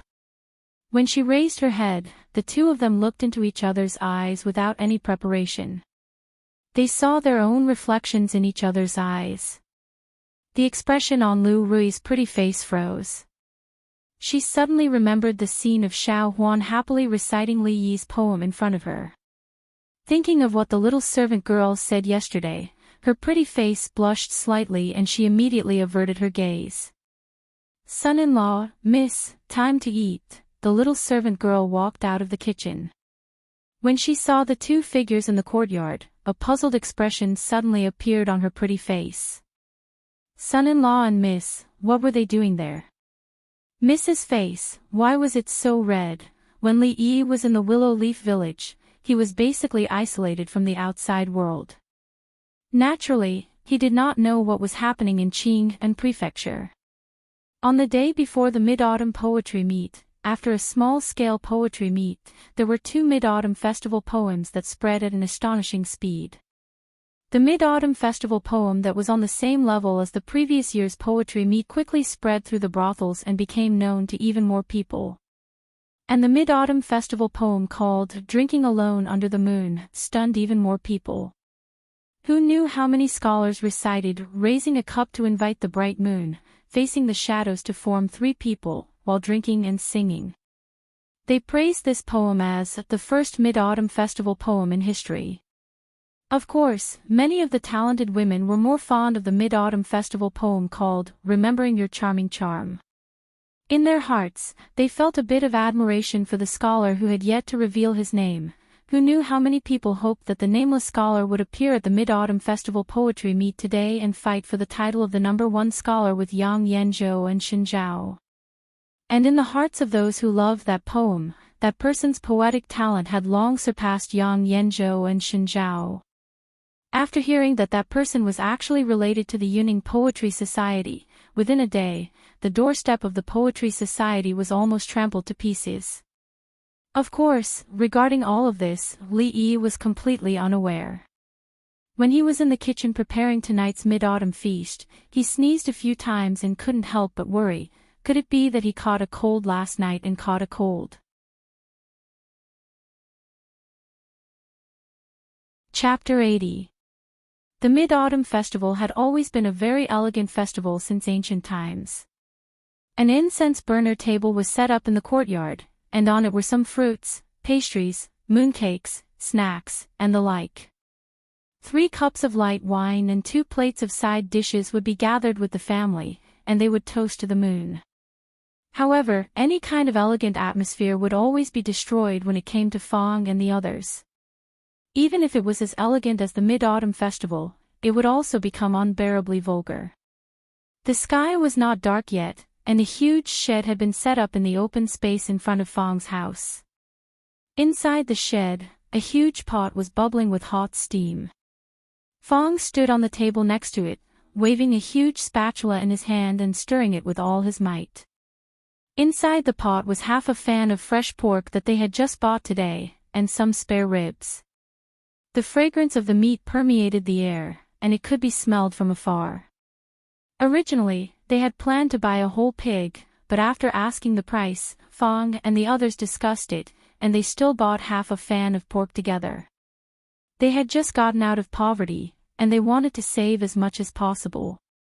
A few naughty children lingered outside the shed, and their eyes were fixed on the big pot, and their mouths kept swallowing saliva. Inside the shed, a few men sat around the table, and there were several freshly fried side dishes on the table. They picked up the muddy wine in the bowl, and drank it all in one gulp. From time to time, there would be hearty laughter. "Fong, let the wife at home take care of the meat. Come over and drink with us." A strong man put down the wine bowl, looked in Fong's direction, and said loudly, "You guys drink first, I'll be right there." Fong replied, but he did not put down the huge spatula in his hand.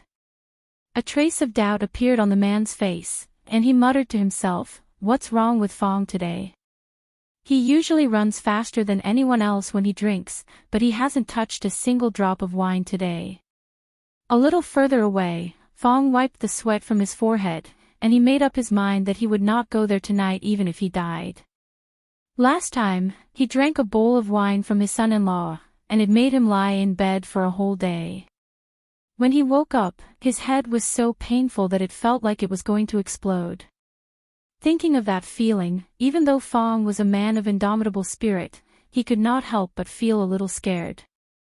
He would not touch wine for a while.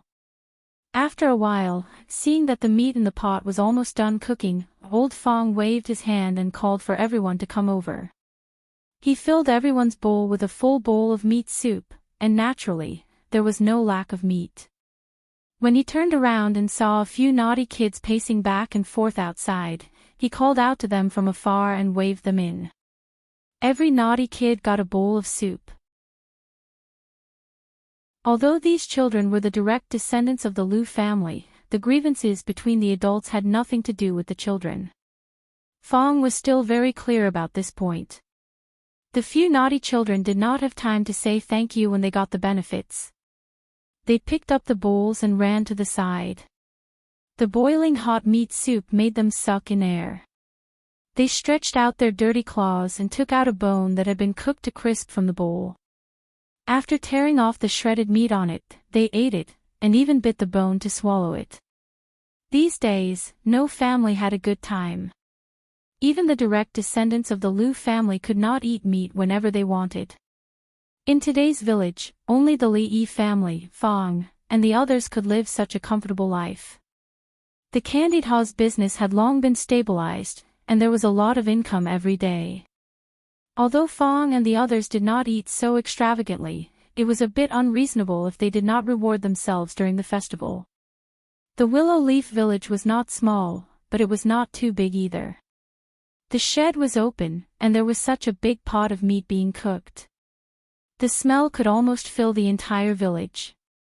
Some people stood at the door of their houses and looked over with envious eyes.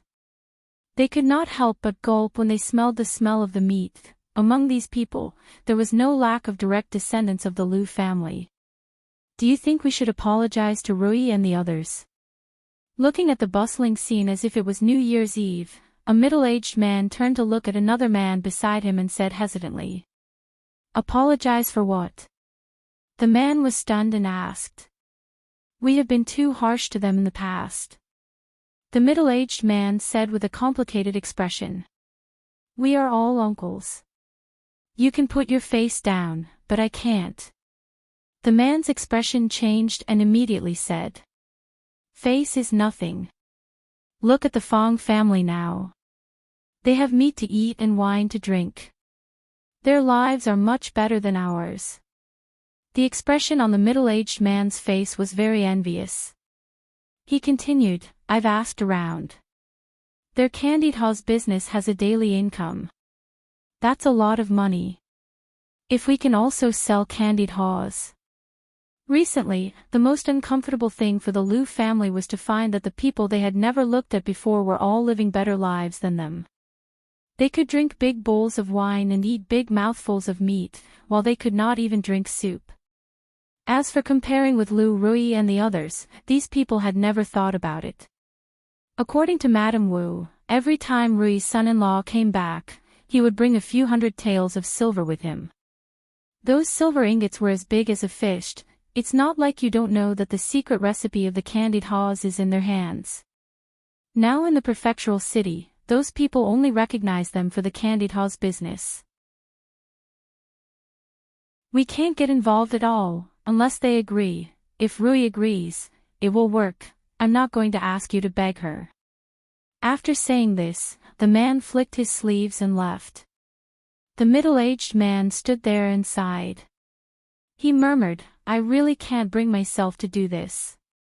Why don't I talk to second granduncle first?"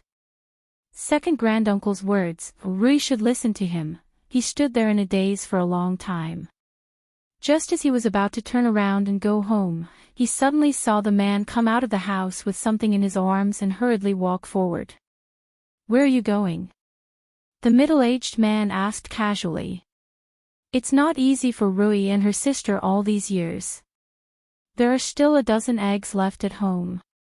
I'm going to send them to nourish their bodies." The man's voice came from the dark night. The figure gradually walked away, leaving the middle-aged man standing there with a stunned expression, alone in the night wind. In the small courtyard, Li Yi was explaining to Xiao Huan and Sister Rui that there was no Chang Yi, no osmanthus tree, no Wu Gang, and of course, no jade rabbit on the moon. The courtyard they were in was hundreds of thousands of miles away from the moon. The moon itself did not emit light. The moonlight they were seeing now was actually sunlight. The little servant girl never doubted Li Yi's words. After listening to him, she was obviously a little sad that Chang Yi and Jade Rabbit were not on the moon. Lu Rui had never believed that there was Chang Yi and Jade Rabbit on the moon. That was something that only young girls believed in. However, she was skeptical of Li Yi's words that the moon did not emit light and what they were seeing now was actually sunlight. It was not that she did not believe it at all. Although this sounded a little unbelievable, compared to this, Lu Rui felt that it was even more unbelievable that two rocks of different sizes would fall from the same height and land at the same time. Since such a thing could happen, what else was impossible? As for Lu Rui, she only listened quietly. Although she also had doubts in her heart, she did not ask. She patiently waited for Li Yi's explanation. Li Yi was just about to explain to them the principle of the moon reflecting sunlight when there was a sudden knock on the door. Just now, it was eggs and mooncakes. What is it this time? A puzzled expression appeared on his face. He was greatly surprised. Could it be that this world had a tradition of sending warmth during the Mid-Autumn Festival? Chapter 81. Even if there was a tradition of sending warmth to the Mid-Autumn Festival in this world, it shouldn't be the direct descendants of the Lu family who still had grudges with them. Li Yi remembered that when he first came to the village, these people didn't need to look at him directly. But just now, they deliberately flattered him, which made him feel comfortable. Since they came with gifts, Li Yi naturally could not put on a cold face. No matter what they brought, he accepted it all. And when the other party was hesitating as if he wanted to say something, he smiled and asked Xiao Huan to send them off. Li Yi naturally knew what they were thinking. Seeing that Fong and the others were living better and better lives, it would be strange if these people didn't envy them. However, if they didn't spit out all the things they ate from Sister Rui these years, there was no room for negotiation. Li Yi's attitude also made these people realize that it was impossible to get the benefits they wanted with just a few eggs, a few mooncakes, or a few words of apology. They needed to show more sincerity. For the people of the Lu family who were sad for Lu's sister Rui, there was not a moment when they regretted more than now. What they lost now was far more than what they took from the two sisters. It was not easy to popularize modern scientific knowledge to the people of this era. Some principles could be explained through simple experiments, but things that were not easy to verify were not so easy to accept. For example, whether it was Lu's sister Rui or Xiao Huan, they couldn't understand what Li Yi said. They started from Willow Village and kept walking forward, and one day they would return to the village. When Li Yi used a big ball as a metaphor for the world they lived in, even the little servant girl couldn't help laughing. "Young master, if we live on a big ball, then won't the people living below fall down?" Even the little servant girl who trusted Li Yi to the extreme couldn't understand this matter. Speaking of this, Li Yi realized that it was time to end the knowledge popularization tonight. If he continued to explain, he might have to talk about gravity or the rotation of the Earth. Was the planet under their feet called the Earth? This was something that Li Yi could not prove. But here, all the natural laws of the original world were also applicable. The sunrise and sunset, the 24 hours of the day, the 24 solar terms, and other aspects should be the same. It was somewhat similar to the parallel space theory of the future, but whether it was true or not was no longer important to him. After dinner, he walked out of the courtyard. When he reached the door, he smelled the fragrance of meat that had yet to dissipate. Fong and those fellows were too high profile. With such great fanfare, were they not afraid of attracting the wolves in the back mountain? Speaking of which, it was the night of the full moon. The possibility of this happening was very high. He had to remind Xiao Huan to close the door at night. As he thought of this, he saw a few sturdy figures walking over. Son-in-law. Fong was quite surprised to meet Li Yi and immediately greeted him. "Where are you going?" Li Yi asked curiously. "We plan to go down the mountain tonight and walk around the prefectural city," Fong replied with a smile. "It's so late, going to the prefectural city." Li Yi was even more puzzled. Seeing Fong and the others sneaking around, the smiles on their faces seemed to reveal a sense of lasciviousness. Li Yi looked at them and said, "Could it be that you are going to a brothel?" The more he thought about it, the more he felt that it was possible. Fong looked honest, but he was always thinking about earning money to marry a mistress. He was the type of person who was extremely coquettish on the inside. But the strange thing was that he was not afraid of his wife at home today. Fong looked at Li Yi and said righteously, "Son-in-law, the prefectural city is very lively on the night of the Mid-Autumn Festival. We are just going down the mountain to take a look. Son-in-law, don't sully our innocence." Fong's words made Li Yi want to slap him. He was clearly uncultured, but he still wanted to learn from scholars and speak in a genteel manner. Yet, he always expressed the wrong meaning, sully his innocence. This scene stung his eyes just thinking about it. Moreover, where did this guy get his innocence from? We are all men, so I can understand. But this kind of thing needs to be restrained. Don't be carried out of the jade yard tomorrow. Although Fong looked like a dragon and a tiger, who knew if he was as strong as he looked in that aspect? Li Yi kindly reminded him. "Son-in-law, how do you know about the Jade Yard? Fong looked at Li Yi and asked with a puzzled expression. Li Yi was stunned for a moment, then a smile appeared on his face. He looked up at the sky and couldn't help but exclaim, "The moon tonight is not bad. The moon is so big and round." Fong, after being stunned for a moment, he could only laugh dryly and say, "Yes, the moon is so big and round today." He sighed with emotion at the mid-autumn moon and suddenly felt a surge of talent in his heart.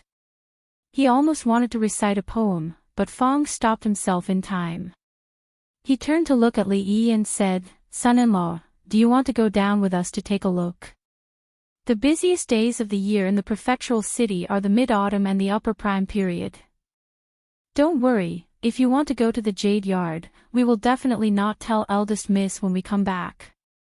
Fong and the others looked at each other and revealed a smile that all men understood.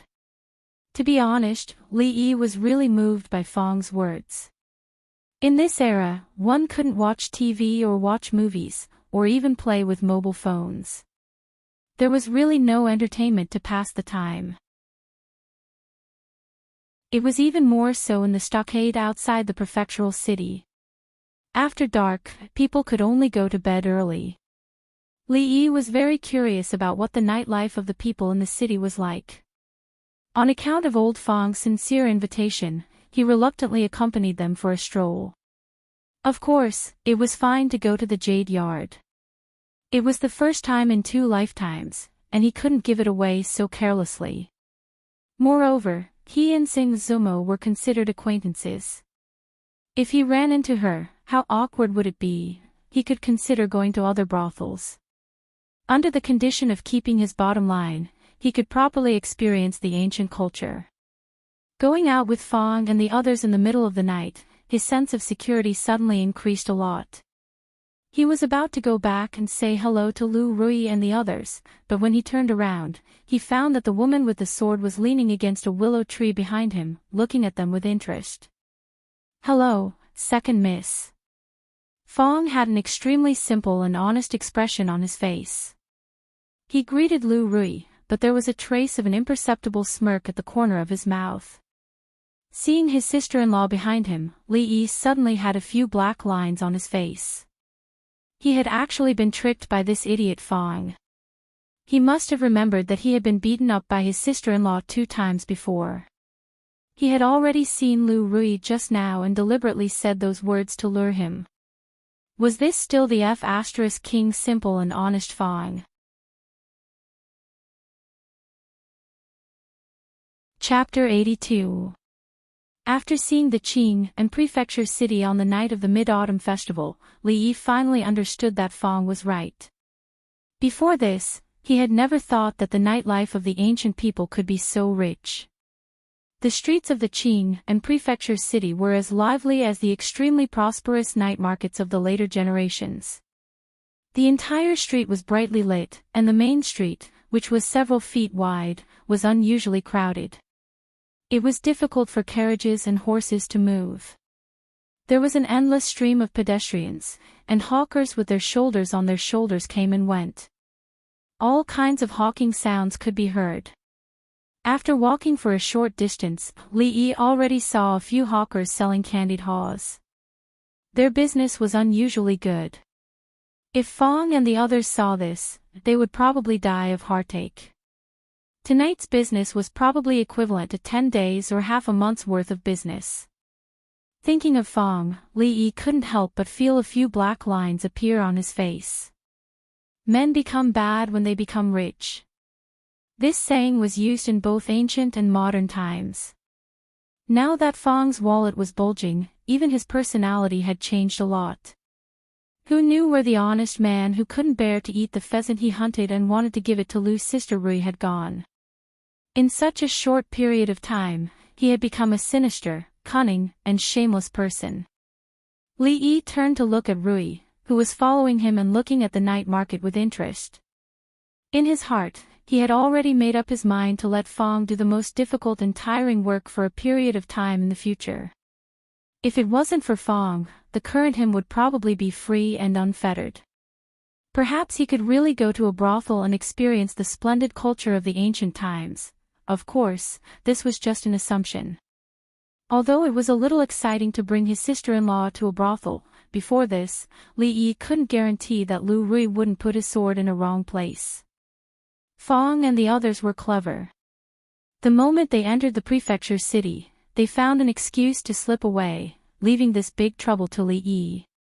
Of course, Li Yi also rejected this in his heart. However, ever since they entered the city, Lu Rui had been following behind him without any intention of leaving. He couldn't get rid of him no matter what. Rui, why don't I give you a few taels of silver, and you can walk around by yourself? The feeling of being watched by others did not feel good. Li Yi finally could not hold it in any longer. He turned his head to look at Lu Rui and gave a very constructive suggestion. Lu Rui turned her head to look at him. There was no expression on her face, nor did she speak. However, the look in her eyes made Li Yi feel a little diffident. Moments later, Li Yi waved his hand helplessly. Forget it. Follow me if you want to. With such a tough sister-in-law around, it would be impossible to experience the brothel culture with a learning attitude. Li Yi gave up on this idea and walked along the street in boredom. Only the street sideshow could pique his interest. Just when he was about to go over to take a look, someone suddenly patted his back. Li Yi turned his head and was slightly taken aback. A look of surprise appeared on his face. Brother Li, it's really you. Seeing Li Yi here, the handsome young man opposite him was also very surprised and said with a slightly surprised tone. Little. Ah, Brother Li, what a coincidence. Li Yi didn't expect to meet the little prince of Ning Wang Mansion here. He had just said one word when he remembered that he had told others not to call him that, so he changed his words. This lady is Brother Li's wife. The little prince, Li Xian, looked around and saw Lu Rui standing at the side. A trace of surprise flashed in his eyes and he blurted out. No, Brother Li has misunderstood. This is my wife's sister. Li Yi immediately explained. Whoever married Lu Rui was really tired of living. He wasn't that stupid. Wife's sister. Li Xian heard it and was stunned at first. Then, a strange smile appeared on his face. He looked at Li Yi with a look that all men understood. He then patted his shoulder and said, Brother Li is really capable. I admire you. Li Yi was stunned for a while before he understood Li Xian's meaning. When he looked at him again, the look in his eyes changed. This guy. Is he really a little prince? Or, were all the little princes of ancient times this kind of filthy people? Lu Rui didn't understand Li Xian's words at first. But seeing the expression on his face, she seemed to have thought of something. Her pretty face turned cold and one hand was already on the hilt of her sword. A faint murderous aura emanated from her delicate body. At the same time, the expressions of the two men dressed as manservants standing behind Li Xian suddenly changed. They took a step forward and stood in front of Li Xian, reaching for their waists. What are you doing? Li Xian looked at the two people who suddenly became nervous and asked in confusion. The murderous aura collided and swords were drawn. Seeing this, Li Yi's heart skipped a beat. This little prince could flirt with anyone, but he actually flirted with this demoness. If he really angered her, she would chop him like a tree trunk. That night in Qing and prefecture would be very lively. From then on, he could only flee to the ends of the world with the two sisters and Xiao Huan. They would find a hidden place to hide for the rest of their lives. The three of them would live together. Thinking about it, this kind of life seemed to be quite happy. No, if they ran away, Fong and all the people in Willow Leaf Village would not be able to run away. At that time, they might become the scapegoats. After all, murder was a serious crime, not to mention that it was a relative of the emperor. The consequences of this sword were too serious. Before Lu Rui drew out her sword, Li Yi quickly pressed her hand. Don't be impulsive, don't be impulsive. We are all on the same side. Lu Rui's delicate body shook. She looked down at the hand held by Li Yi, and her eyes emitted a dangerous aura again. At this time, the way Li Xian looked at Li Yi was even more different. Although they all had the surname Li, this brother Li's behavior was obviously more eccentric. He had touched his sister-in-law's hand in the street, and he still said that there was no adultery between them. But this matter was soon forgotten by him. He pulled Li Yi's sleeve and said, "Let's not talk about this first. Let's go, I will take you to a fun place." Hearing Li Xian said fun place, Li Yi immediately thought of something. He looked serious and said righteously, "Brother Li, who do you think I am? How can I go to that kind of place of prostitution?" When he spoke, he secretly glanced at Lu Rui, and the awe-inspiring qi on his body became stronger. "Brother Li, you misunderstood. This time we are not going to the Jade Yard. You will know the specific place in a while." Li Xian explained. Alas, what a stupid teammate. Feeling two cold eyes falling on his back, Li Yi sighed in his heart and thought with great melancholy. He had been cheated twice in a row. He was afraid that he could no longer avoid going to the Jade Yard.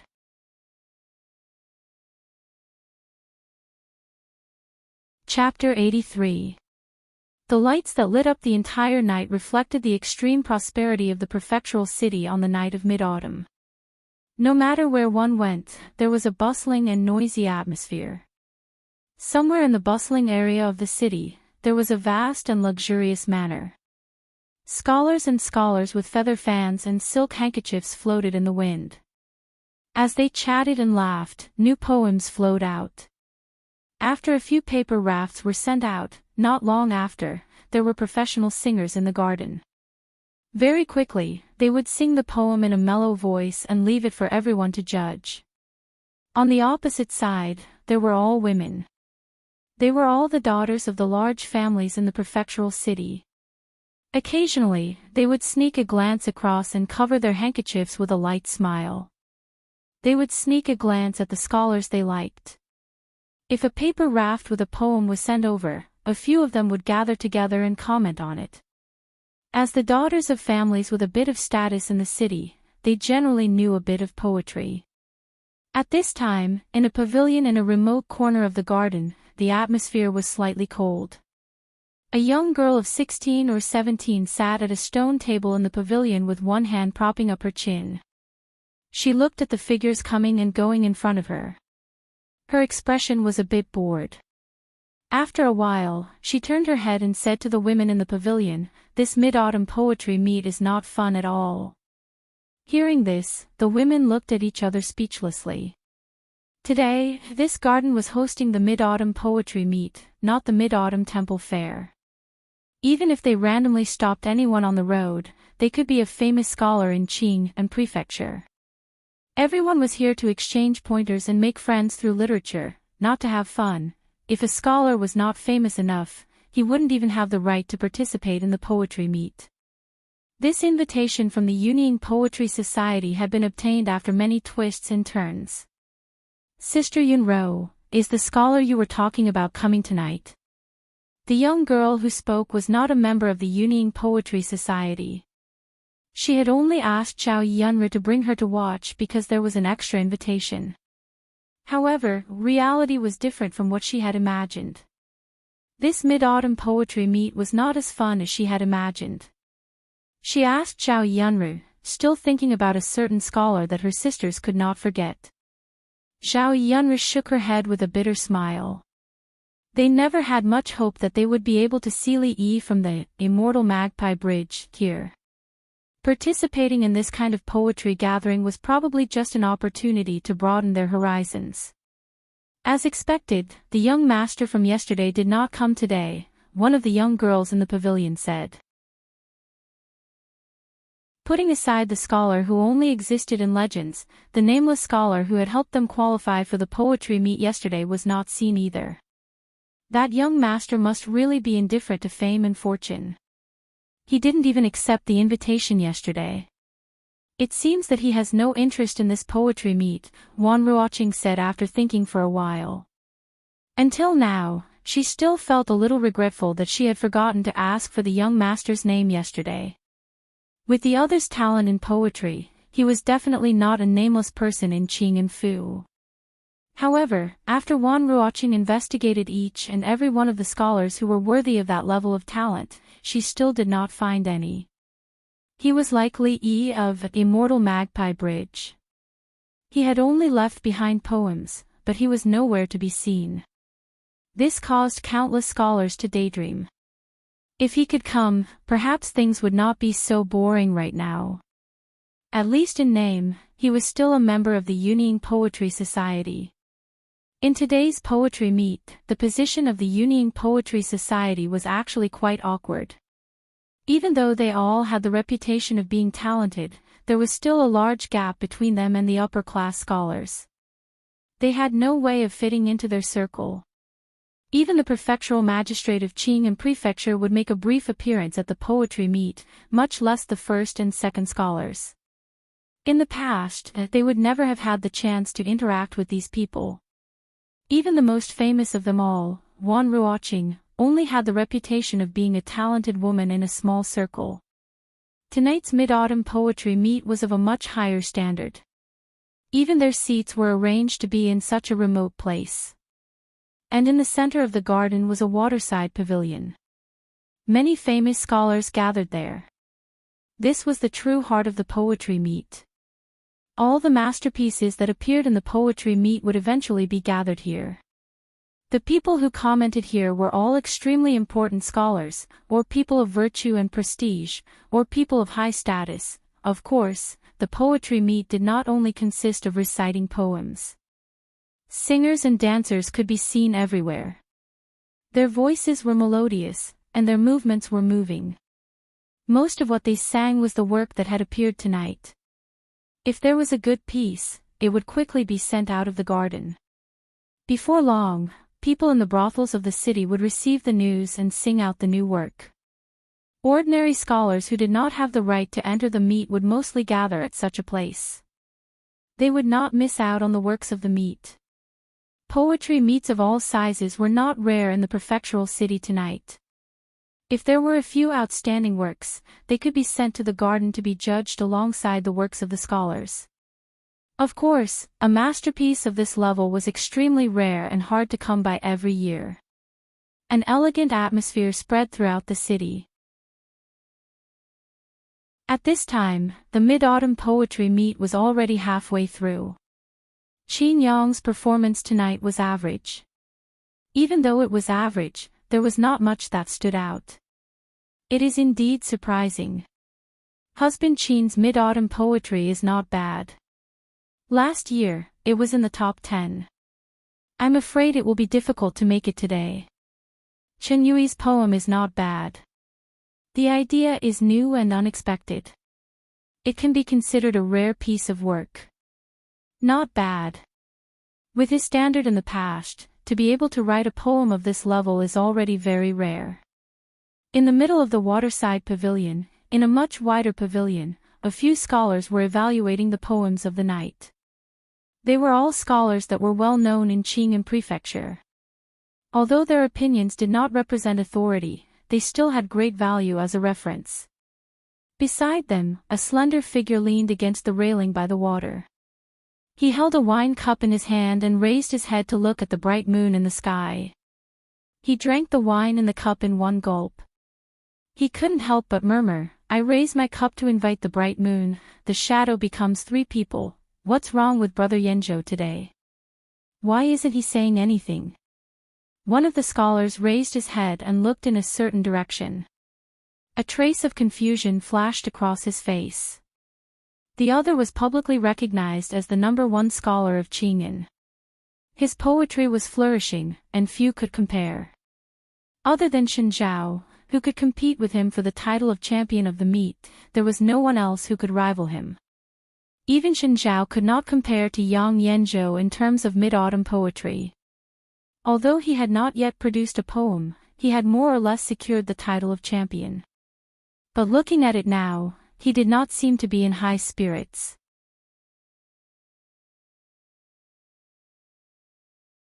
Chapter 84.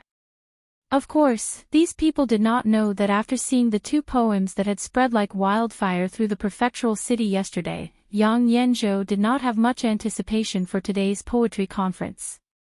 He was the publicly recognized #1 scholar in Qing and Prefecture. When it came to poetry, he naturally had unparalleled confidence. But this confidence had been shaken yesterday. That, remembering your charming maiden, was all right. Although it could be considered a good poem, he still had the confidence to come up with a better one. But that, drinking alone under the moon, that, raising a cup to invite the bright moon, the shadow becomes three people, even he was truly shocked. Yang Yanzhou's poems were very popular in Qing and Prefecture, but in reality, he was also very accomplished in poetry. Reading this poem for the first time, it gave him the feeling that he was reading a famous poem left behind by someone before him. He could not bring himself to compare it at all. A similar feeling had appeared a month ago. The first time he heard that, Immortal of the Magpie Bridge, Yang Yanzhou was at the Qixi Poetry Conference. He had just written down the first line of his poem, and after that, he could not write anymore. With pearls and jade in front of him, as the #1 scholar, if Yang Yanzhou's poem could not surpass that, Immortal of the Magpie Bridge, then he might as well not compose it. Shen Zhao, on the other hand, was even more unlucky. His Qixi poem had already received the unanimous praise of the crowd, but when it came to the line, if the love between two could last forever, why would it be day and night? It was like a firefly compared to the bright moon. It was instantly overshadowed, and no one paid attention to it. After that, Shen Zhao tore that proud poem to shreds in anger and publicly announced that he would no longer compose Qixi poems. Although Yang Yanzhou had not said anything similar, if he did compose Qixi poems in the future, it would only be for his own amusement. He would not bring it out for others to comment on. Not only for the two of them, but for the literary world in the future, Qixi poems would be a taboo that the scholars would not lightly touch. After that night, although Yang Yanzhou wanted to get to know the scholar who had written Immortal of the Magpie Bridge, he never got to meet him. Now, he still felt quite regretful. After the incident, there were people who mentioned that person to him and Shen Zhao. There was a faint sense that he was being praised as the foremost scholar of Qing. Yang Yanzhou did not care much about this. A poem on the Qixi festival could not prove anything. Some mediocre poets could occasionally produce something that would shock people. For Yang Yanzhou to be recognized by so many people, he naturally had some ability. He wouldn't feel that he was weaker than that person. However, no matter what, such a person was already worth getting to know. Just as he was thinking about these things, a person was already walking over from not too far away. Hearing the approaching footsteps, Yang Yanzhou turned his head and saw a young scholar walking over. Brother Wan, the other party, was also an extremely famous scholar in Qing and Prefecture. Yang Yanzhou raised his hands in greeting to him. After the other party returned the greeting, he asked curiously, "I saw Brother Yanzhou drinking by yourself for a long time just now. Is there something on your mind?" Yang Yanzhou smiled and said, "Thank you for your concern, Brother Wan.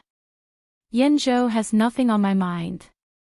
Is it because none of the masterpieces of the scholars tonight were able to catch Brother Yanzhou's eyes?" The scholar smiled and said somewhat mockingly, "That's true. Brother Wan is the foremost scholar of Qing and Prefecture. Your mind is filled with countless ravines.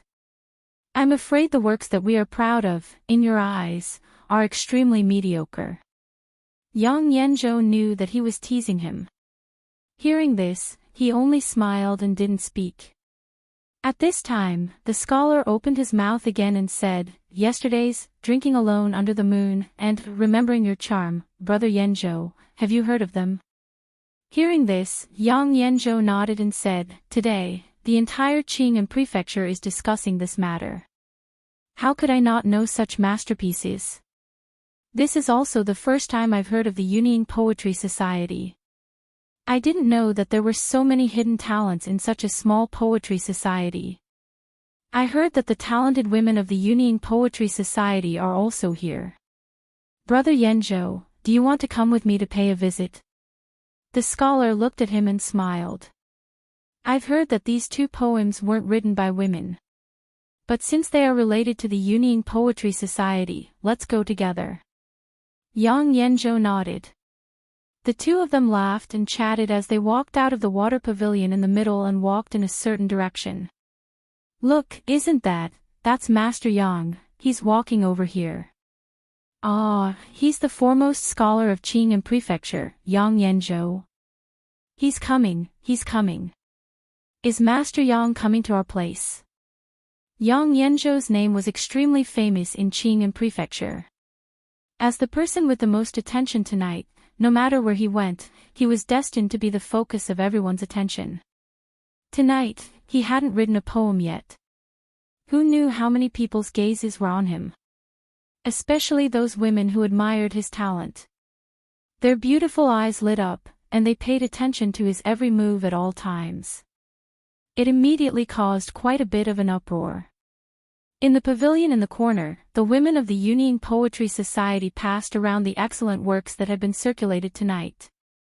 Occasionally, they would whisper to each other. Their pretty faces were faintly filled with envy. Wan Ruoqing copied down the poems she liked. Xing Zumo leaned on her shoulder and stared dazedly in a certain direction. She appeared to be somewhat dispirited. She actually wasn't that interested in this poetry gathering. She only thought that if she could meet Li Yi here, she would definitely ask him what kind of technique he used to paint that painting to be so lifelike. However, until now, there was still no news. Although she felt regretful, she also realized that that person probably wouldn't come. Her eyes inadvertently glanced, and there seemed to be a graceful figure flashing by. A beautiful face appeared in front of Xing Zumo's eyes. After being stunned for a moment, she suddenly stood up. What is it? This sudden movement startled Wan Ruoqing. She hurriedly stopped writing and looked at her, asking with concern. It's her. I saw her just now. Xing Zumo's pretty face was full of excitement. Her gaze swept around anxiously, but she couldn't find the figure that had been engraved in the depths of her mind. Who did you see? Wan Ruoqing asked with confusion. The woman in the painting, I really saw her just now. The figure flashed by and immediately disappeared. Xing Zumo's tone became a bit anxious. What? You saw the woman in the painting? Where? Wan Ruoqing heard this and was slightly stunned. She immediately stood up and looked at her. Over there. Xing Zumo pointed in a certain direction and said, she was there just now, but in the blink of an eye, I couldn't see her. Could it be wrong? Wan Ruoqing asked with some uncertainty. I can't be wrong. Xing Zumo said with certainty. These days, she had been copying the painting every day. The appearance of the beautiful woman had already been engraved in her mind. How could she be wrong? As long as she could find the woman, she would naturally be able to find the person who painted the painting, the talent named Li Yi. Xing Zumo was anxious and was about to go search when a few figures walked over from not far away. As those people got closer, the surrounding atmosphere seemed to become a little strange. At this time, somewhere in the garden. May I ask for your name? Li Xian smiled as he looked at the beautiful woman before him in a refined and courteous manner. Lu Rui shot him a nonchalant glance as she coldly spat out a single word. Scram.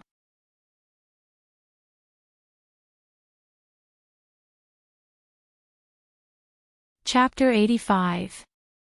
Looking at Li Xian retreating with his tail between his legs, Li Yi started to doubt again. Is this guy really a little prince? How could a relative of the imperial family behave in such a way? Who could be more cowardly than him? After all, he was a little prince. How could he tolerate being humiliated by a woman in front of him? If it was someone else, even if she was a woman, they would have given her a tight slap. How dare you insult a relative of the imperial family? Let's teach her a lesson first. Of course, if Li Xian really did that, he would not be able to stand here and talk to Li Yi unscathed. As for Li Yi, he needed to make some preparations to escape with Xiao Huan and Sister Rui. The two men behind Li Xian looked at Lu Rui angrily, but they did not dare to act rashly. Although the woman in front of them was young, she gave them a lot of pressure. Fortunately, although her words to the little prince were a little harsh, it seemed that she would not do anything unfavorable, so the two of them were slightly relieved. Then, the two of them could not help but look at the familiar young man in front of them. If it wasn't for him, Wang Fei would probably still be suffering from her illness. The illness that even the imperial doctors could not do anything about had been easily solved by him. Wang Yi was very happy. He had been sending people to search for her these past few days. He would probably be rewarded handsomely. Thinking that this person was about the same age as the little prince, but he had such abilities, the two of them were very surprised. Brother Li's wife's sister, her temperament, is a little special, Li Xian said to Li Yi with a dry laugh after being chased away by Lu Rui. Lu Rui's temperament could not be described with just the word special. She was a heroine who would draw her sword and cut people at the slightest disagreement. Obviously, this little prince had not realized what was truly special about her.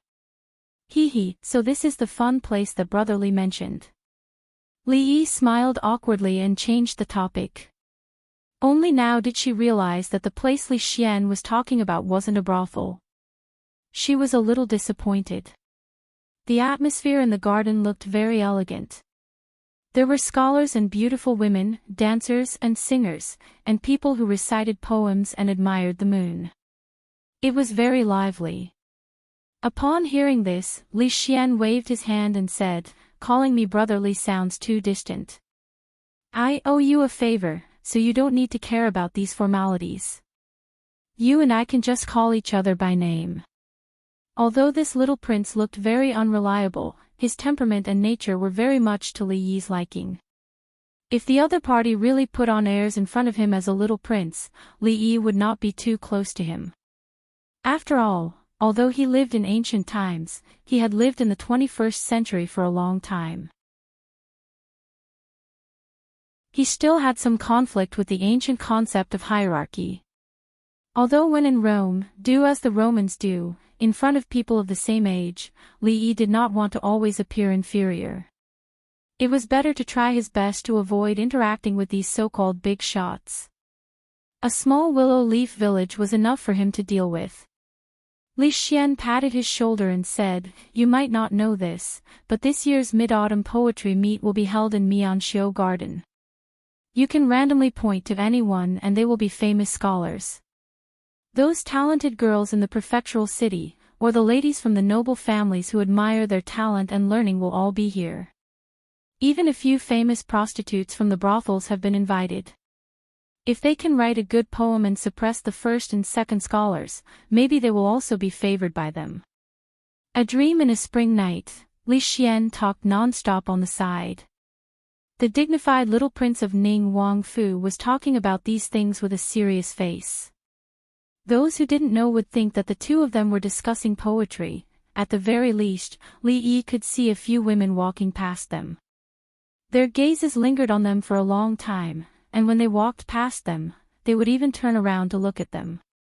He could vaguely hear them giggling while covering their mouths, saying that the two young masters were really handsome. This was the truth. After Li Yi transmigrated, he was most satisfied with the appearance of this body.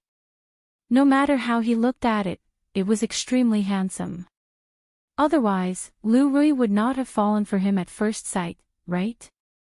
Although this little prince was a playboy and did not do proper things, there was nothing to say about his appearance. If he was placed in the future, he would belong to the type that did not need to rely on talent or family power. He could only rely on his face to make a living. It should be known that those lonely middle-aged rich women liked this type of pretty boy the most. It was unknown where Lu Rui had gone. Li Xian led Li Yi to wander around the garden. From time to time, he would point at a girl and introduce her from afar. This was a famous talented girl in Qing and Fu, this was a top artist in some brothel, this was a daughter of some family. He was even more familiar with the slightly more beautiful girls. This made Li Yi wonder if this little prince had some kind of hobby. After all, with his background, what kind of girl couldn't he get? Why did he have to hide his identity and pretend to be an ordinary person? Why did he have to go to the Jade courtyard and listen to songs all day? Or maybe the other party's realm was far higher than his, and this was just his attitude towards life. He was originally a member of the royal family, but he hid in the mortal world, playing in the mortal world, passing through thousands of flowers, not a single leaf touching him. However, no matter how he looked at it, he didn't seem like an expert with this kind of awareness. The environment in Mianxiu Garden was indeed much better than the outside. Putting aside the talented girls and rich young ladies, at least the singing and dancing here was quite good, and the taste of the wine and pastries was not bad. Just now, Li Xian said this was some mid-autumn poetry meet. He didn't know if it was the same as what Wan Ruoqing and the others had said yesterday. In any case, he hadn't seen them here yet. It had to be said that the ancients really had too much free time. They didn't find it annoying even if they held poetry meets all day.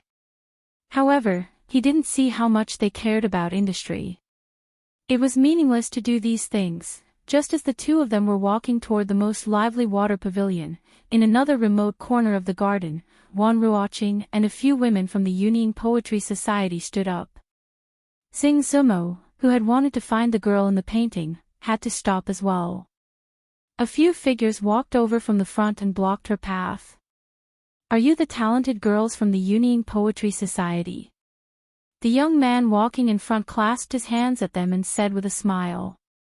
Zhao Yunru walked out and looked at the seemingly familiar man. She asked with some confusion, "We don't dare to call ourselves talented girls." "Sir, you are," the young man smiled.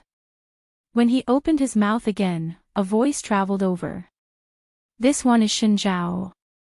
The women, including Zhao Yunru, were stunned for a moment. Then, they couldn't help but cry out.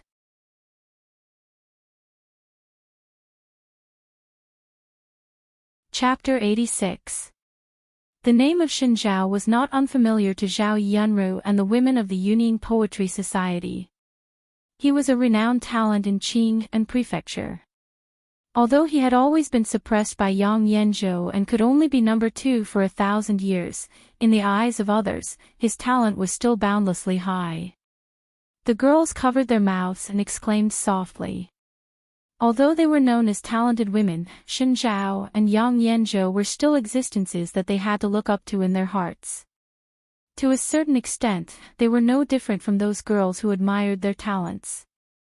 "So it is young Master Shen. Just now, I read young Master Shen's poems. Young Master is brimming with talent. I am filled with admiration." Shen Zhao had already composed a mid-autumn festival poem.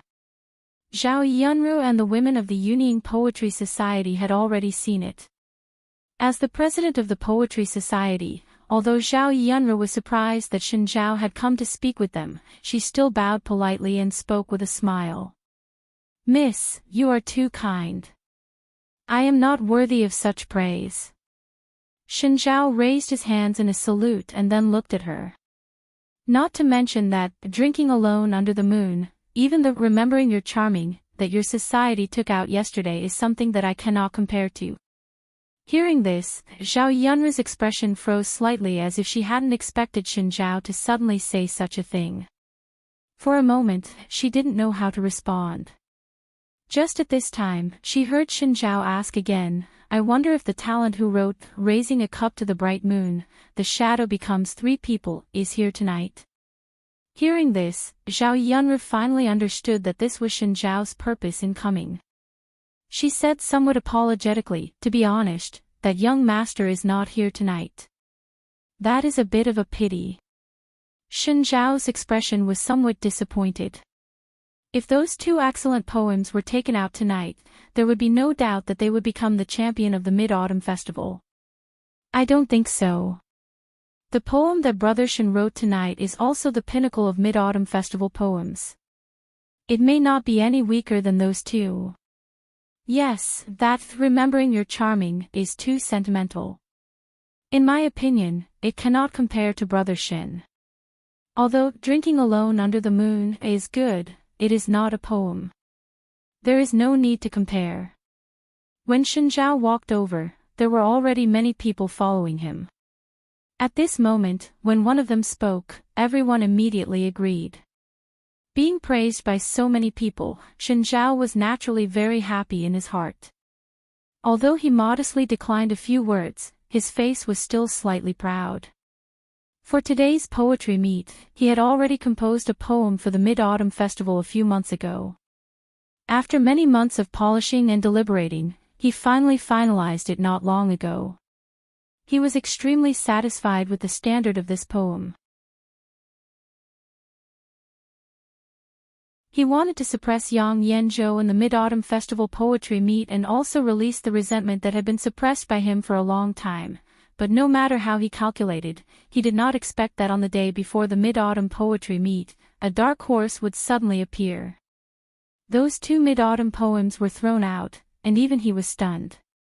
Shin Zhao was good at writing lyrics, not good at composing poems. He didn't have much of an impression of Drinking Alone Under the Moon, but the standard of Remembering You're Charming was comparable to the Mid-Autumn Festival poem he had prepared.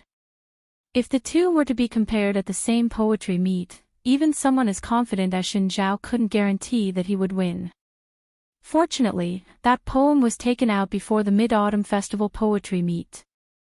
Naturally, it could not participate in tonight's selection. Otherwise, before he could compete with Yang Yanzhou, he might be defeated by that poem.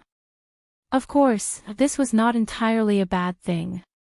At least from Shin Zhao's point of view, that person would not be able to produce a poem of that level in a short period of time.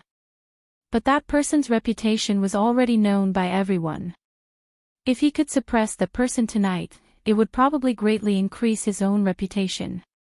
At that time, if he could defeat Yang Yanzhou, perhaps the title of the #1 scholar in Qingyun Prefecture would fall onto Shin Zhao's head. Just now, he had sought out the Yunying Poetry Society with such thoughts in mind. But what he didn't expect was that that person would not participate in tonight's poetry meet. He couldn't help but feel a bit disappointed. Zhao Yunra listened to the flattering words of those people and didn't know what to say. It was common for scholars to flatter each other. But even though Shin Zhao's reputation was there, in Zhao Yunra's heart, the talent of that gentleman yesterday was already on the same level as Shin Zhao and Yang Yanzhou. Although that person isn't here tonight, Miss One of the Yunying Poetry Club is also extraordinarily talented. Even men like us are ashamed of ourselves. I wonder what masterpiece Miss One will have tonight. At this moment, a voice suddenly came from the crowd. Seeing the man walk out from the crowd, the expressions of Zhao Yunru and the women of the Yunying Poetry Society changed slightly. Su went in. Even though they didn't know why he was here, it was clear that he did not have good intentions. Everyone present was somewhat familiar with the name Wan Ruoqing. After all, Qingyun Prefecture was so big. Even though there were many scholars, there were only a few talented women who could be named. Naturally, everyone was familiar with them. This was the first time Shin Zhao had heard of this. He was extremely famous for his talent and had no interest in those who were not as famous as him. My talent is mediocre and naturally cannot compare to the scholars here. It's just a humble piece of work, so I won't embarrass myself, Wan Ruoqing said faintly. Her attitude was extremely humble. Miss Wan, there is no need to be so humble. The poem you took out that day, Immortal of the Magpie Bridge, is something that we will never be able to match in our lifetime. Su Wentian's face was still full of smiles. As he spoke, his eyes inadvertently glanced at Shin Zhao. As expected, after hearing the 3 words, Immortal of the Magpie Bridge, Shen Zhao's expression did not look too good. That day, because of this poem, in a moment of impulse, he personally tore up his proud work and swore that he would never compose qixi poems again. After thinking about it, he regretted it greatly. But with his status, since he had already said it, he naturally could not take it back. However, every time he thought about it, he felt very uncomfortable. Now that Su Wendian mentioned it, it brought back some bad memories. But wasn't that poem written by a scholar named Li Yi? What does it have to do with the woman in front of him? That Immortal of the Magpie Bridge, was it really written by you? Shen Zhao looked at her and asked in shock. Young Master Shen, you misunderstand. Immortal of the Magpie Bridge was indeed written by a scholar named Li Yi. I merely saw it by coincidence, Wan Ruoqing explained. The story of the Sky Prayer Lantern is too outrageous. I don't believe it. Before Shen Zhao could speak, Su Wendian shook his head and said, let's not talk about this for now. You have the reputation of being a talented woman. A mere Mid-Autumn Festival poem, I'm afraid you can easily compose it. Are you looking down on the scholars here? That day at the Qixi poetry meet, Su Wendian was there. Of course, he knew that the poem was not written by Wan Ruoqing. But after what happened yesterday, Su Wendian's reputation was completely ruined. He hated the Yuning Poetry Society to the extreme. He had gone through so much to obtain the right to attend today's meet. If he didn't embarrass them in front of everyone, he would not be able to swallow this anger. At this moment, Shen Zhao pondered for a moment and finally spoke. This brother's words make sense. The purpose of today's poetry meet is to exchange pointers and make friends through literature. If you still refuse, then you are really looking down on us. When Su Wendian spoke, Shen Zhao already had a trace of suspicion in his heart. Now, he went along with his words. Whether or not this woman had that kind of poetic talent, after she composes a poem, he would naturally know. Brother Shen's words make sense. Yes, you don't have to decline anymore. We also want to see the poetic talent of the talented lady of Qing and Fu. With Shen Zhao as the leader, the people present all agreed. Seeing this, the expressions on Zhao Yunro and the women of the Yuning Poetry Society became ugly. Exchanging pointers was voluntary. Forcing someone to compose a poem had never been heard of. Shen Zhao and the others were bullying people by doing this. Wan Ruoqing had a difficult expression. It wasn't that she couldn't compose a Mid-Autumn Festival poem, but her improvisation was only average. Su Wendian would definitely use this as a pretext. This was something she didn't want to see. Su Wendian saw the expressions of Wan Ruoqing and the women of the Yuning Poetry Society. A trace of mockery rose to the corner of his mouth. So what if I look down on you? So many men bullying a weak woman, you are shameless to the extreme. At this time, a voice clearly traveled into everyone's ears. There was a moment of silence. Then, anger rose to the faces of several people. They all turned their heads and looked in the direction of the voice. Under the moonlight, the white-clothed woman stood there with her sword and looked coldly at them.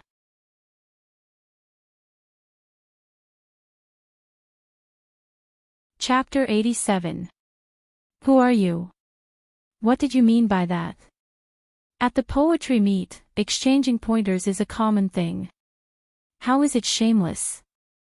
If you don't give us an explanation today, I'm afraid we won't agree. Hearing that voice, all the scholars turned to look at the white-clothed girl standing there, their faces full of anger. To these proud and arrogant scholars, face was undoubtedly extremely important. To be called shameless by a woman, how could they tolerate it? If it wasn't for the fact that this girl was extremely beautiful and they still had some pity in their hearts, it wouldn't have been as simple as a few questions. Shen Zhao's face darkened as well. As the second scholar of Qing and Prefecture, forcing a girl to compose a poem was indeed inappropriate. But he was used to being high and mighty. No matter what he said or what he did, countless people would agree. As for whether it was appropriate or inappropriate, Shen Zhao didn't care. But for someone to point it out like this, it was clearly not giving him face. Shen Zhao's eyes were cold.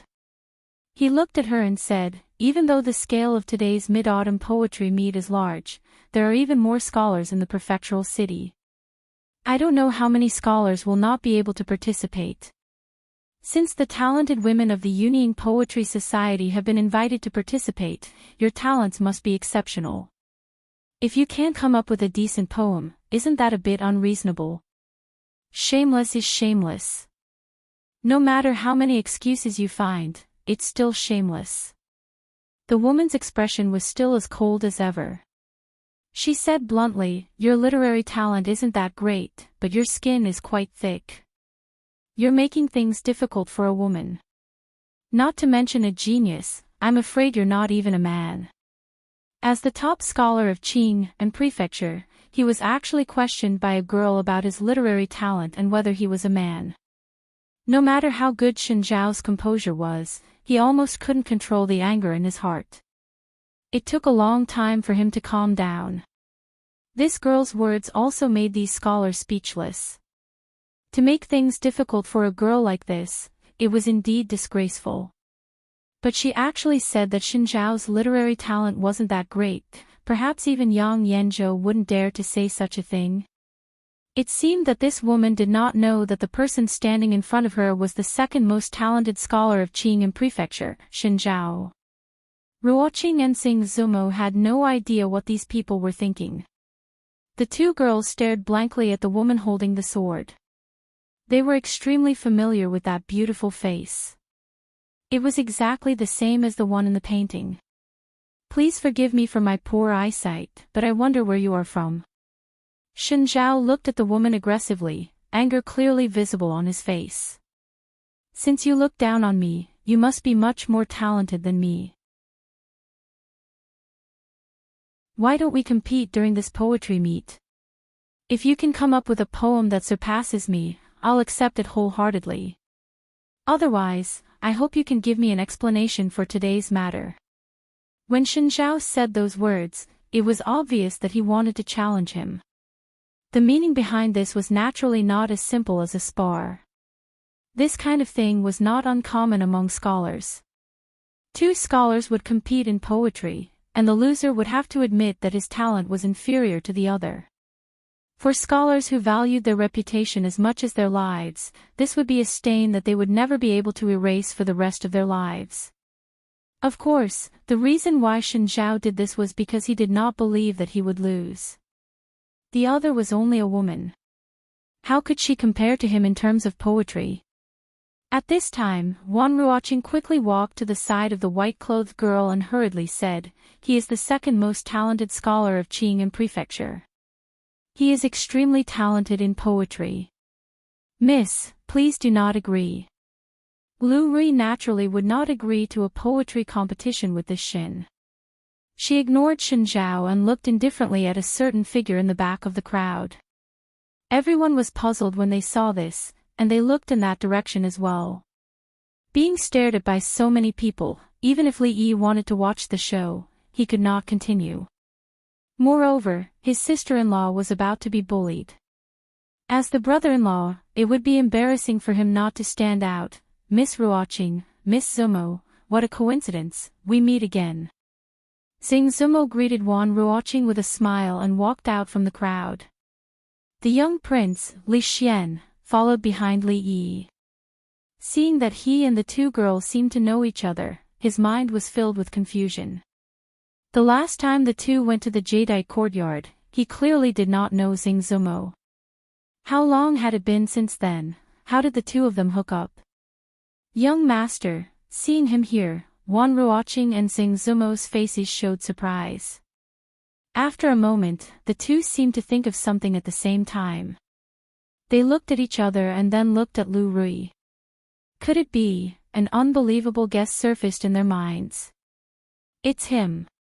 Someone in the crowd suddenly exclaimed. He is the talent who wrote Drinking Alone Under the Moon and Remembering Your Charm Yesterday. At this time, someone finally recognized Li Yi. Just as Li Yi walked out, Su Wentian's expression changed and then darkened. It was because of this young man that he could not establish himself in his original circle and became the laughingstock of others. Su Wentian's hatred for him was already deep in his bones. He is the talent who wrote those 2 poems. At the back of the crowd, Yang Yanzhou and the talent with the surname Wan showed a trace of surprise on their faces. Could it be that the great second talent of Qing and Prefecture only knows how to bully women? Li Yi's lips twitched as he looked at Xinzhao. Just now, at the back, he had heard someone say that this guy was the second talent or something. It seemed like he was quite famous. Now, it seemed like this Xinzhao's literary talent was still unknown. As for his character, TSK, seeing him look at Xinzhao with a mocking expression, the eyes of the few talented women of the Yunying Poetry Society lit up. At this moment, Li Yi's image in their hearts was without a doubt even more glorious than before. At this moment, the way the talents looked at Li Yi was somewhat different. Everyone was very clear in their hearts that the young scholar had stepped forward at this time, and the meaning he wanted to express was very clear. Release those women, if you have any problems, come at me. Since he knew that Xinzhao was the second talent of Qing and Prefecture and still dared to speak to him like this, was he arrogant and conceited, or was he fearless? Of course, in the hearts of most people, they only felt that he was too arrogant. If the words just now were spoken by Yang Yanzhou, perhaps the crowd would not be so surprised. However, how could a nameless scholar compare to the famous Xinzhao? Only an extremely small number of people with eyes knew that the person who could compose those 2 poems was also extremely talented. Even Xinzhao might not be able to easily defeat him. At this moment, Ruoqing and Xing Zumo's feelings were simply indescribable. Shock, surprise, joy, and a deep sense of disbelief. If their guess was correct, then no matter how talented Xinzhao was, in front of him, what could he amount to?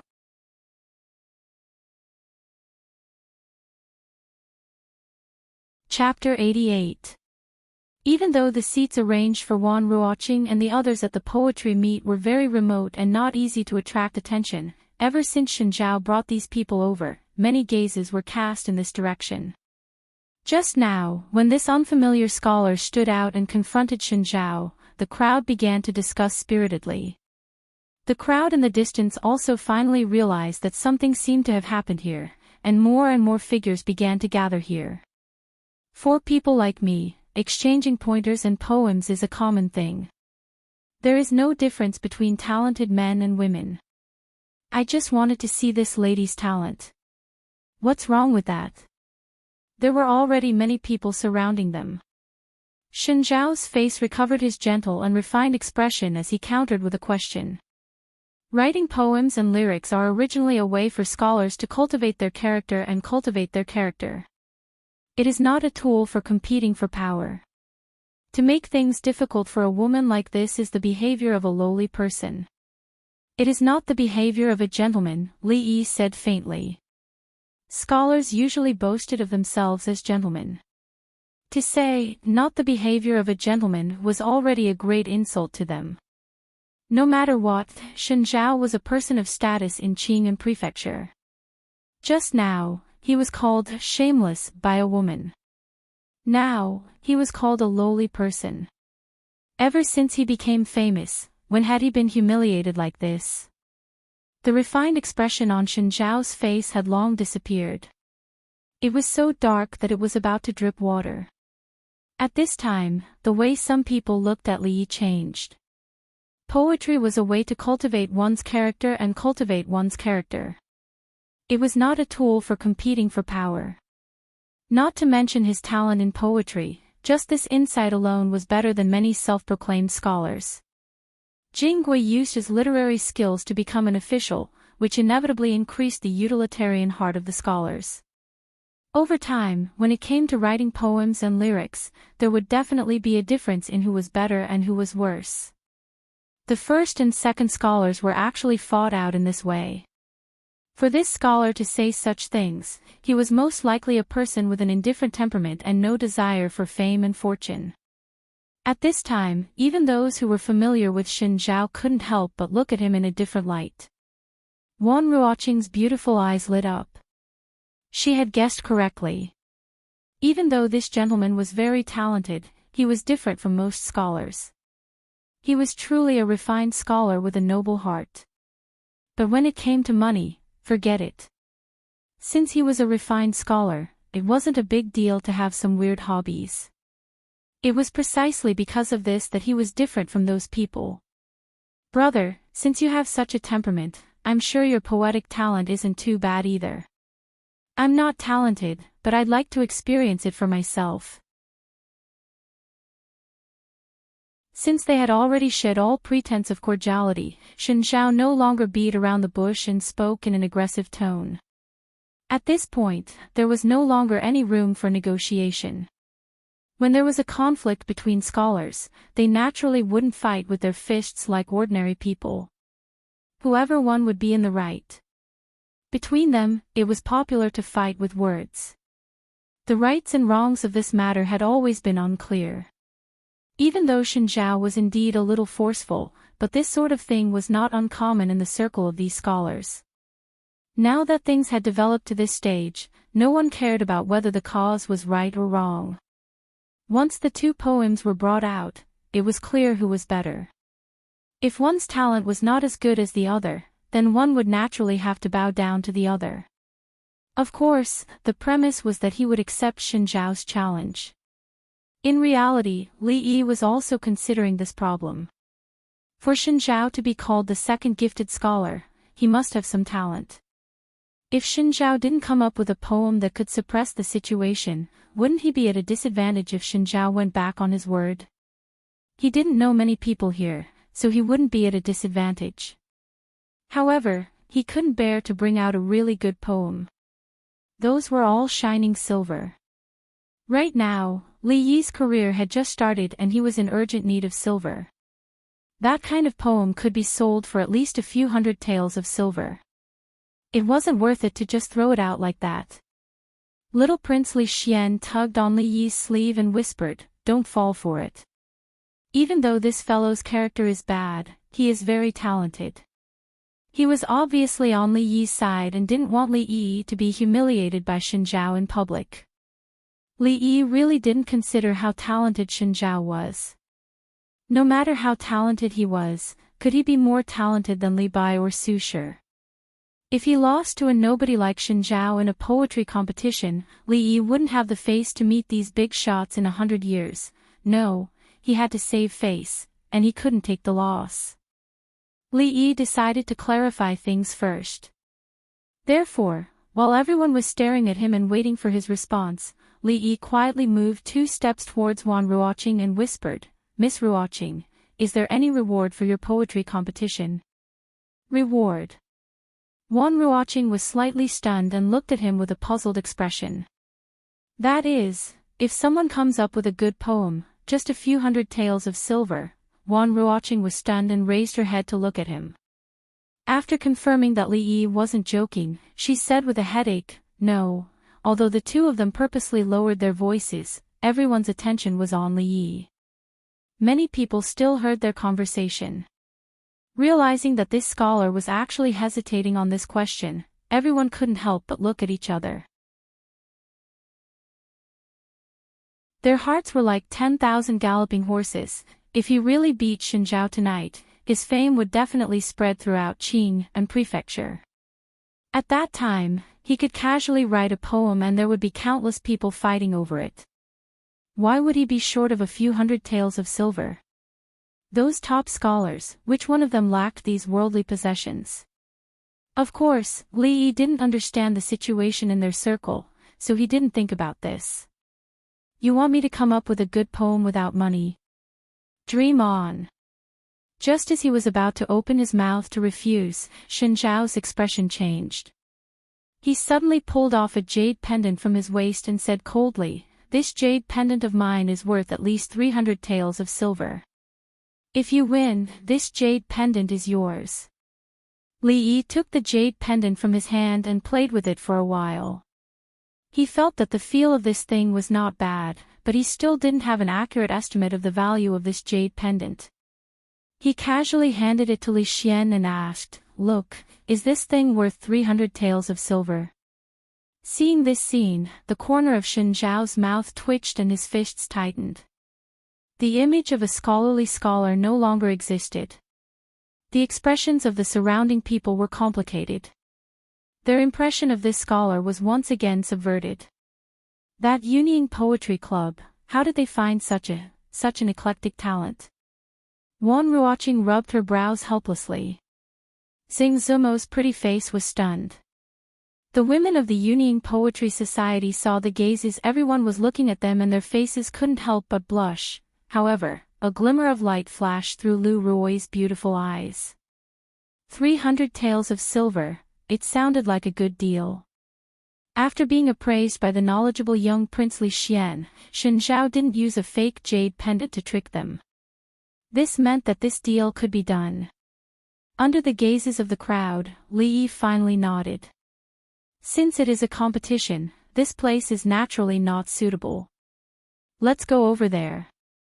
Shen Zhao looked at him coldly and led the way to the center of the crowd where the waterside pavilion was the most crowded. Su Wendian glanced at Li Yi with an extremely pleased expression, feeling extremely carefree in his heart as he hurriedly followed. He actually dared to compete with Shen Zhao. Tonight would be the night he would lose all face. When Shen Zhao and his group left in a grandiose manner, the surrounding people also looked at Li Yi with complicated expressions and quickly followed. Let's go over as well. Li Yi turned back to look at the people who were still standing in place. At this time, Wan Ruoqing bit her lip and suddenly raised her head to look at him. She asked, "We parted in a hurry yesterday. I still haven't asked for young master's name." As soon as she finished speaking, Xing Zumo also abruptly raised her head to look at Li Yi. An expression of extreme anticipation appeared on her pretty face. Zhao Yunru glanced at Wan Ruoqing and felt a bit anxious. Right now, they should be thinking about how to deal with Shen Zhao's provocation. This was not the time to ask these questions. Li Yi smiled and said, "This one is not asking for advice. This one is called Li Yi. Miss Ruoqing can directly call me by my name."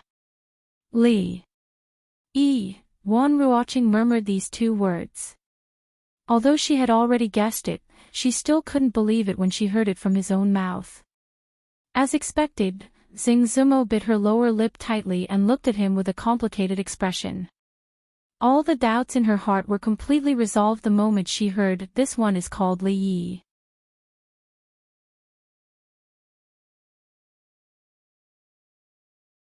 Chapter 89.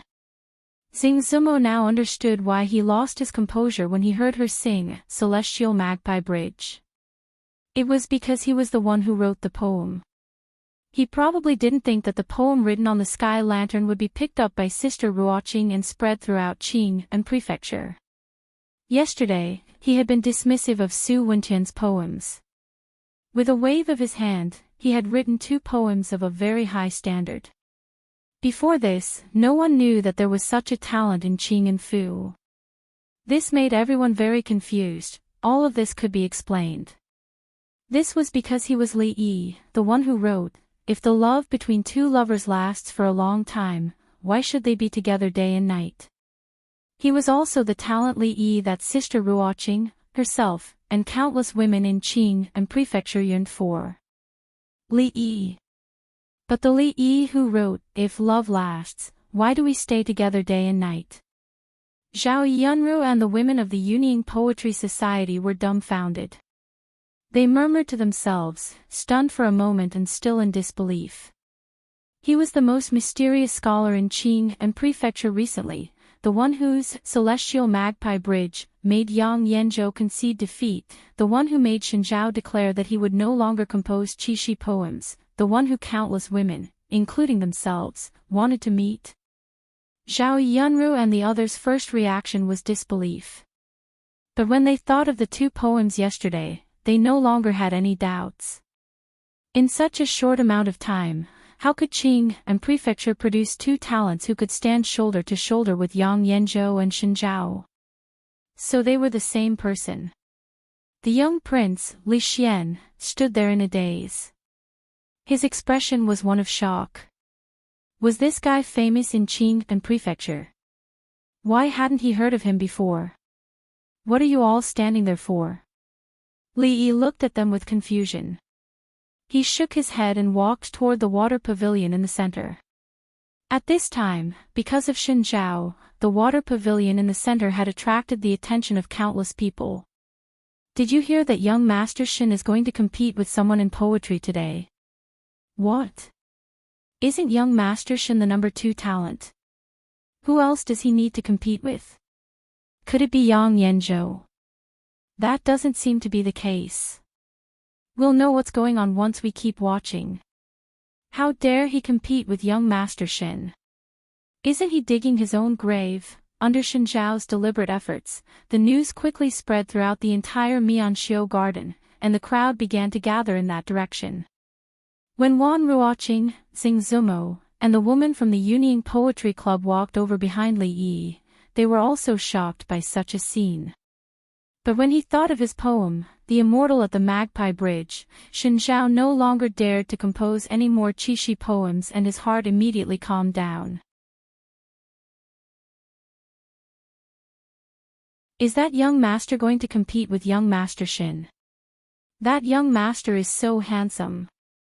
This is a competition of literary talent, not who is good-looking, but he really is better looking than young Master Shen. It was not convenient for the women in the hall to get close, so they could only watch from afar. Occasionally, their voices could be heard. In the center of the waterside pavilion, in a spacious pavilion, Shenjiao was already standing in front of a table. On the table was a brush, ink, paper, and inkstone. His expression was calm and unreadable. At this moment, this place had already been surrounded by many scholars. As the second most talented scholar in Qing and Prefecture, Shenjiao was naturally a hot topic. The news of Shenjiao's poetry competition tomorrow would definitely be the topic of conversation among the scholars of Qing and Prefecture. Brother Yanzhou. Yang Yanzhou and the scholar with the surname Wan were also in the crowd. Suddenly, a voice came from beside them. Looking back, they found it was a scholar they were familiar with. That person looked at Yang Yanzhou and asked in confusion, someone actually agreed to compete with Shenjiao in poetry? Does he not know that in Qing and Prefecture, Shenjiao's poetry skills are second only to Brother Yanzhou's? This is a situation where he will definitely lose. Brother Yanzhou, what do you think about this? Yang Yanzhou shook his head and said slowly, definitely lose. I don't think so. Brother Yanzhou, what do you mean? Yang Yanzhou actually didn't think Shenjiao was optimistic. That person's expression froze. He had a faint premonition. Tonight, there would probably be big news. The surrounding people had been paying attention to the conversation between Yang Yanzhou and him. Hearing this, they immediately focused their attention and listened carefully. What if that person is the scholar who wrote, raising a cup to the bright moon, facing the shadows to form 3 people? After Yang Yanzhou said this, the surrounding crowd was silent for a moment. Then, they immediately burst into an uproar. It was also at this time that Li Yi and the others finally walked over.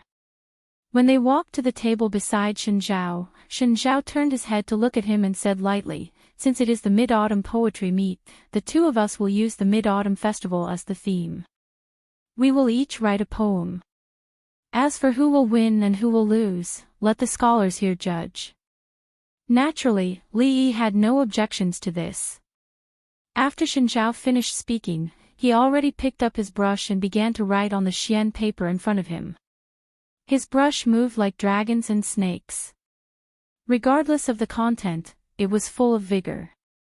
A scholar came closer and stretched his head to take a look. His face involuntarily revealed an expression of envy. he murmured, as expected of the second scholar. This new Mid-Autumn Festival poem is actually better than the one he just took out. After reading out Shen Zhao's unfinished poem in a low voice, the surrounding scholars all gasped in admiration. Shen Zhao's expression did not change, but he was very proud of himself. This poem was originally prepared to compete with Yang Yanzhou tonight. It was his hope of winning the title of the first scholar in Qinghai Prefecture. Naturally, the standard of this poem was not low.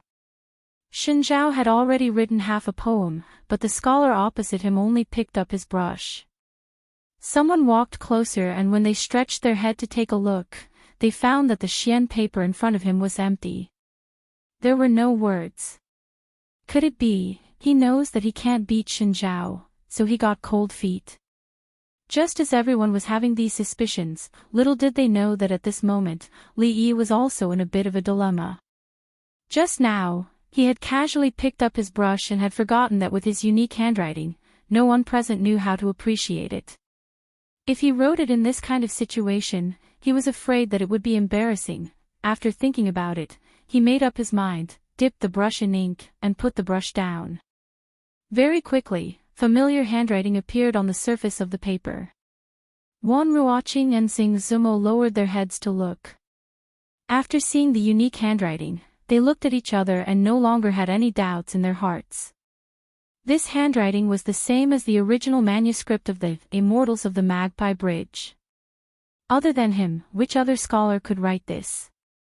The young prince, Li Xian, looked down in confusion. His eyes suddenly widened as if he had seen something inconceivable. Seeing that he had finally put down his brush, a moment later, someone couldn't resist his curiosity and came forward to take a look. Suddenly, an extremely shocked expression appeared on his face, as if he couldn't believe what he was seeing. He raised his head to look at Li Yi, then looked at the handwriting on the paper with some uncertainty. Finally, his expression became strange. This handwriting. I'm afraid that only a child who has just learned how to write would be able to write this. Following that person's low murmur, a few more people came forward. Wan Ruoqing's pretty face changed slightly when she saw the change in everyone's expression. She immediately took a step forward, grabbed a piece of paper from the side table, and hurriedly began to write on it. A moment later, she looked at Li Yi again. After distinguishing the words and sentences, she started writing again on the paper raft. During this process, an indescribable expression gradually appeared on her pretty face as she looked at the words she had finished transcribing. When Li Yi stopped writing to check if he had missed anything, a piece of paper filled with hairpin-style small regular script had already been passed out of Wan Ruoqing's hands. Let's see what he has written. After seeing Li Yi's handwriting, the surrounding scholars began to doubt whether he had ever been educated. They smiled as they took the paper and looked at it. Shuidiao Getu. The first thing that entered their eyes were these 4 words. When will the moon be bright and clear? Holding a cup of wine, I asked the clear sky. Someone held the paper and read it softly. Not long after, the surrounding noise gradually quieted down.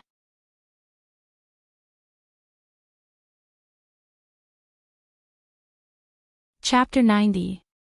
Shuidiao Getu. Shuidiao Getu. I'm afraid no one will dare to compose a Mid-Autumn Festival poem today. A blank expression appeared on the scholar's face. He had already been shaken by the paper raft in his hand. It's not just today. I'm afraid that from now on, it will be difficult to compose a Mid-Autumn Festival poem. Yang Yanzhou's eyes were also filled with shock. Even though he was known as the #1 scholar in Qinghai Prefecture, he would never be able to compose a poem of this standard. At this moment, all the scholars at the scene were no longer as noisy as before. Yang Yanzhou's gaze once again swept across the paper raft, and finally noticed the name at the bottom. His heart suddenly jumped, and he exclaimed, Li Yi. What? Hearing this, everyone's bodies trembled. They all lowered their heads. In the next moment, an even greater uproar erupted. He is Li Yi. Li Yi from Immortal Magpie Bridge, ? That, Drinking Alone Under the Moon, was also written by him. The moment they saw the name of the poem, the shock in their hearts exceeded the poem itself. Ever since the Mid-Autumn Festival a month ago, everyone had their own guesses as to who the author of Immortal Magpie Bridge was. But it was undeniable that this person's talent was astonishing. With just one Mid-Autumn Festival poem, he had already been elevated to the same status as Yang Yanzhou and Shen Zhao. Including Yang Yanzhou, who knew how many people wanted to meet this scholar named Li Yi, but no one was able to do so. No one thought that he would appear in such a manner. With a wave of his hand, he produced an extremely high-standard Mid-Autumn Festival poem. Not just Shen Zhao, but even among all the scholars in the Jing Kingdom, who could compare to him. Thinking of this, everyone couldn't help but glance at Shen Zhao, who was still happily writing. The expressions on their faces were especially interesting. A month ago, because of the Immortal Magpie Bridge, Shen Zhao tore his proud work into pieces in front of all the scholars in Qing and Prefecture. He announced that he would never compose a Mid-Autumn Festival poem again. From today onwards, he probably wouldn't even be able to compose a Mid-Autumn Festival poem. If two lovers love each other for a long time, why would they stay together day and night? Raising a cup to the bright moon, the shadow becomes three people. May we live together for a long time, Yang Yanzhou muttered to himself, and a self-mocking smile appeared on his face. He said, everyone says that I, Yang Yanzhou, am the #1 scholar in Qing and Prefecture. When I compete with others, I have never tasted defeat in poetry. Today, I know that there are people better than you. From now on, the title of #1 scholar in Qing and Prefecture should not be mentioned again. Brother Yanzhou, Scholar Wan opened his mouth, but in the end, he only patted his shoulder and didn't say anything. The Immortal on the Magpie Bridge, Drinking Alone Under the Moon, Shueidiao Getu, these poems were enough to scare many people to death. If Yang Yanzhou still carried the title of the foremost scholar in Qing and Prefecture, this was not praise for him, but a great mockery. He looked at the back of the scholar with a complicated expression and sighed in his heart. Since Li Yi was born, how could Yang Yanzhou be born? He couldn't help but look in Shen Zhao's direction. He must have committed too many sins in his past life to have to compete with this kind of person. After today, Shen Zhao would probably have a hard time keeping a foothold among the scholars in Qing and Prefecture. Look, even though this style of writing is not restricted by rules, the strokes are smooth, the structure is simple, and the strokes are continuous. Amidst the frenzy, there is a hint of elegance. I'm afraid that he is quite accomplished in calligraphy. A scholar stared at the manuscript on the table and suddenly exclaimed. When the crowd heard this, they all lowered their heads to look at it. For some reason, the words that looked like a child's scribble now looked much more pleasing to the eye. There seemed to be a certain rhythm between the lines. Thinking about it carefully, what the scholar said just now did seem to make some sense. Brother Wang's words are reasonable.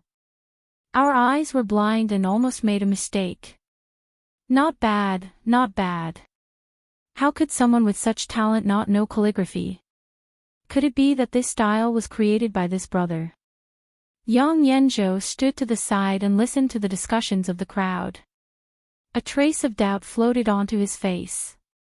Could it be that the other party's cultivation level was too high? Even with his skill in calligraphy, he could not comprehend the beauty of this style.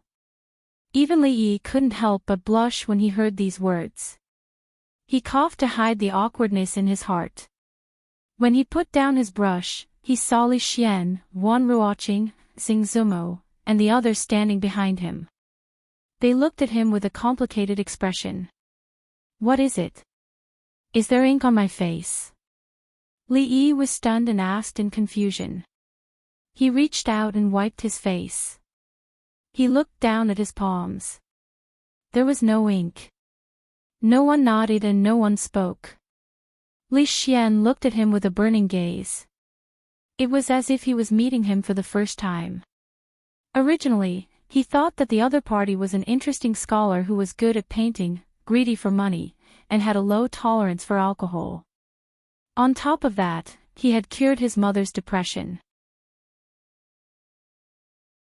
His impression of him improved greatly and he was willing to interact with him, but who would have thought that this scholar, who did not have any outstanding qualities other than his good looks, was so talented that even the top scholar of Qing and Prefecture had to admit defeat. This guy was even better at hiding than he was. Wan Ruoqing, Xing Zumo, and the others were just as shocked as he was. First, they found out that the young master from yesterday was Li Yi, the one who created Immortal Magpie Bridge. Before they could recover, Shueidyogetu appeared out of nowhere. Not only did it stun all the scholars present, it also stunned them. Especially when they remembered that he was a member of the Yunying Poetry Society in name, they all wondered if they were dreaming. Pa. Shen Zhao threw the brush in his hand onto the table. The writing on the xian paper was vigorous and powerful. It was vigorous and free. Even if one ignored the content, it could still be considered a good piece of calligraphy. After all, his reputation as the second scholar did not come from nowhere. To be recognized by so many proud scholars in Qing and Prefecture, Shen Zhao definitely had some ability. He turned his head and saw that the scholar opposite him seemed to have finished writing. The corner of his mouth twitched and he strode over. Because of the distance, when Shen Zhao was concentrating on writing, he did not hear the discussion.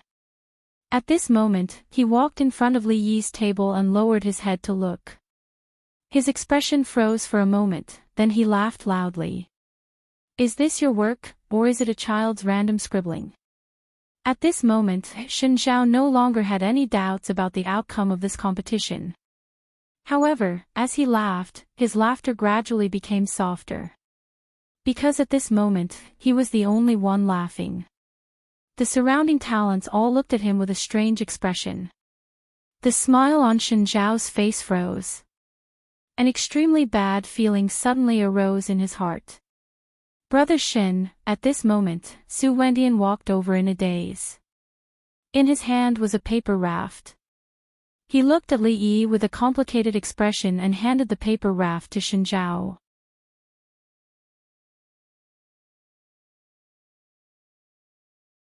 Chapter 91.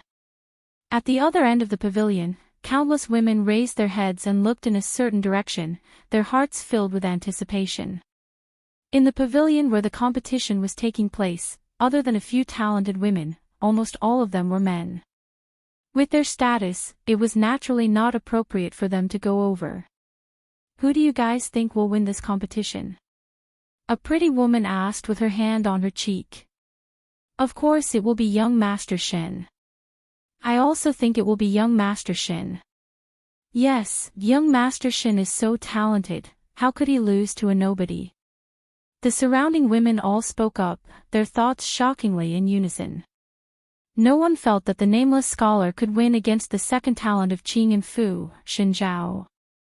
After all, Shen Zhao had been famous in Qing and Fu for a long time. In the hearts of these women, his position was naturally higher. "But that young master isn't a nobody," a young girl interrupted. Hearing this, a woman asked, "Right, I still don't know what his name is, Xiao Yun, do you know?" The young woman shook her head and said, "I also don't know what that young master is called, but when I came over from that side, I heard them say that young master is the one who composed Drinking Alone Under the Moon and Nian Nu yesterday." "What?" "It's actually that scholar." Among these women, there were clearly many who knew these two poems. After a moment of surprise, they said hesitantly, "If it's that scholar, he might not necessarily lose." "But why is young Master Shen competing with that young master in poetry?" Competing in poetry between scholars was a very common thing and not something to be surprised about. But usually, if there was no conflict between the two, it would just be a normal exchange of pointers. But if it was elevated to the level of a battle, it meant that the conflict between the two could not be resolved. The young woman who had just spoken looked around and said somewhat mysteriously, I heard that because young Master Shen made things difficult for the talented women of the Union Poetry Society, that young master, as a member of the Union Poetry Society, could not stand young Master Shen's actions, so he stood out. Everyone knows what happened next. Ah, how is it possible? How could young Master Shen be this kind of person? I've heard before that Shen Zhao was arrogant and narrow-minded. I thought it was just a rumor. Who would have thought? I suddenly don't want young Master Shen to win. Me too. After the young girl's words were confirmed by a few other women who were also in the know, the balance in these women's hearts finally tilted. At this moment, a young lady dressed like a servant ran over from afar with a paper raft in her hand. She ran to the lady's side and handed the paper raft to her while panting. Is there any news from there? When the women saw this, they all crowded around him. How was it? How was it? Who won? When will the bright moon appear? I asked the clear sky with a cup of wine in my hand. I wonder what year it is in the heavenly palace. That woman cast her gaze up and recited in a low voice. Her beautiful eyes suddenly burst out with a strange splendor. The few women gathered their heads, and after a moment, their pretty faces revealed the same expression as hers. This was written by that young master. After a moment, the woman raised her head and looked at the young servant girl. She asked in disbelief. Miss, name.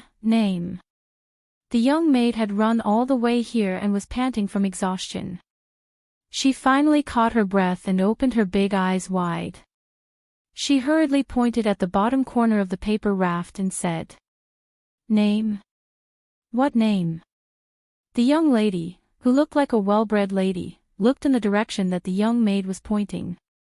In the next moment, her beautiful eyes involuntarily widened. Her cherry lips slightly parted as she cried out in surprise, Li Yi.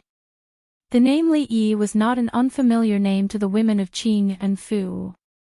Ever since the Immortal Magpie Bridge came out, it was unknown how many young girls in love, young married women, on lonely nights, in the depths of their chambers, would recite, if the feelings between two could last forever, why would they stay together day and night, while thinking of their absent lovers? Even those unmarried young girls would imagine a certain scene in their minds. Perhaps in their erotic dreams at night, they would occasionally dream of that scholar named Li Yi. For the women of this era, a man's talent was, without a doubt, a fatal attraction to them. Appearance was actually ranked lower. Of course, if he was a scholar with both talent and appearance, he would certainly be pursued by countless women. Is that the Li Yi from The Immortal of the Magpie Bridge? Ah, that handsome gentleman, is that Li Yi? In an instant, countless women raised their heads and looked in the direction of the water pavilion in the center. Their eyes were filled with a strange light. I hope that people live long, thousands of miles apart. When Shen Zhao read to this point, his voice was already trembling. Fine beads of sweat appeared on his forehead. He suddenly raised his head to look at him and said in a trembling voice, You are the Immortal of the Magpie Bridge, brother. If you have finished writing, why don't you hand it over to the scholars to judge? Li Yi looked at him and asked with a smile. Hearing this, Shen Zhao's face turned pale. He knew his own limits. The other party had even brought out such words, what need was there to judge? He was just asking to be humiliated. I lost. Shen Zhao's face was pale. After squeezing out these words from between his teeth, he turned and left. Brother, please wait. Seeing that Shen Zhao was about to leave, Li Yi hurriedly called out to him. What else do you want? A trace of anger appeared on Shen Zhao's face. He had already lost face in front of everyone today. Was the other party still not willing to let it go? Li Yi didn't speak, but his eyes looked at his waist. Shen Zhao finally remembered something. His face darkened even more. He tore off the jade pendant at his waist and casually threw it over. Li Yi hurriedly caught it. If it was broken, 300 liang of silver would be gone. When he walked to the side of his table, Shen Zhao's footsteps paused. He grabbed the poem he had just written and tore it into pieces. The scholars saw this familiar scene and couldn't help but sigh in their hearts. If they had known this would happen, they wouldn't have done it in the first place. Li Yi held the jade pendant in his hand. In his heart, he was thinking about going to a pawn shop later. 300 liang of silver was enough to rent a shop in a slightly more prosperous area in Qing and Prefecture. At that moment, a delicate young girl walked in from outside. She walked to Li Yi's side and asked gently, "May I ask if you are Li Yi, Li?" Li Yi didn't know what this young girl wanted. He nodded in confusion. The young girl smiled and handed over a piece of paper. "Will you be free tomorrow? My young mistress would like to invite you to her residence for a chat." This looks like Miss Chen's servant. Miss Chen is official Chen's daughter. Seeing this, all of the candidates had expressions of shock and envy on their faces. Before Li Yi could react, a few more young girls walked in from outside. After bowing to Li Yi, they spoke in a gentle voice. "My young mistress admires your talent very much. Tomorrow, there will be a banquet at the Drunken Fragrance Brothel. Will you be free?" My young mistress, that's Miss Chen's servant, that's Lu Qiaoqiao's servant, even Prefectural Magistrate Dong's daughter." Behind Li Yi, the little prince, Li Xian, stared blankly at this scene. His expression was incomparably complicated.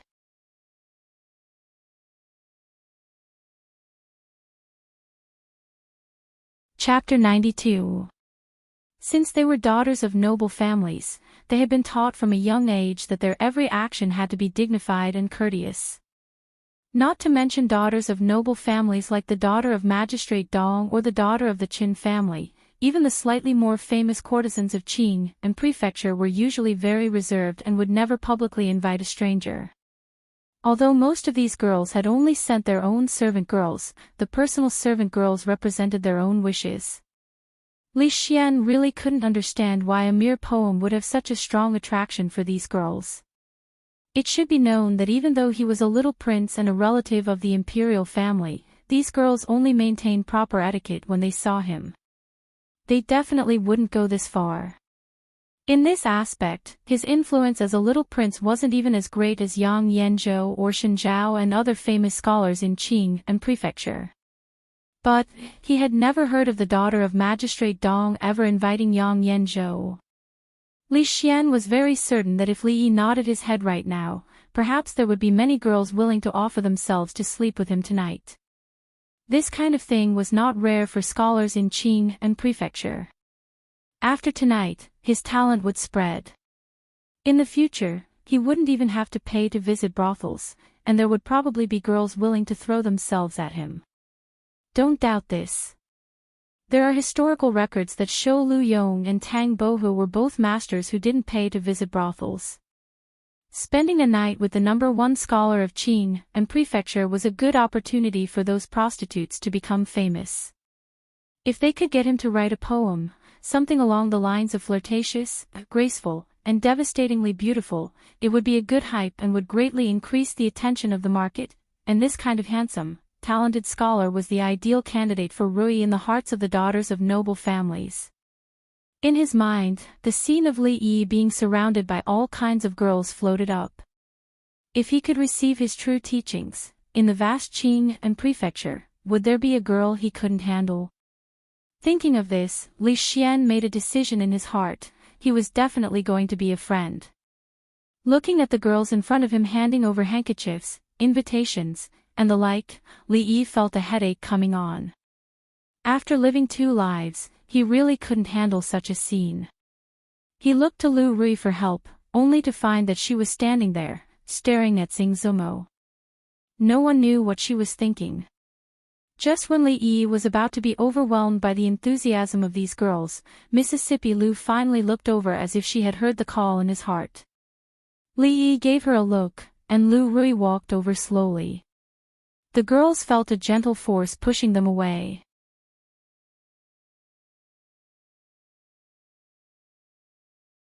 Then, they saw the lady in white grab the young man's shoulder, and with a light leap, the two of them rose into the air, flew over the heads of the candidates, and flew out of the pavilion.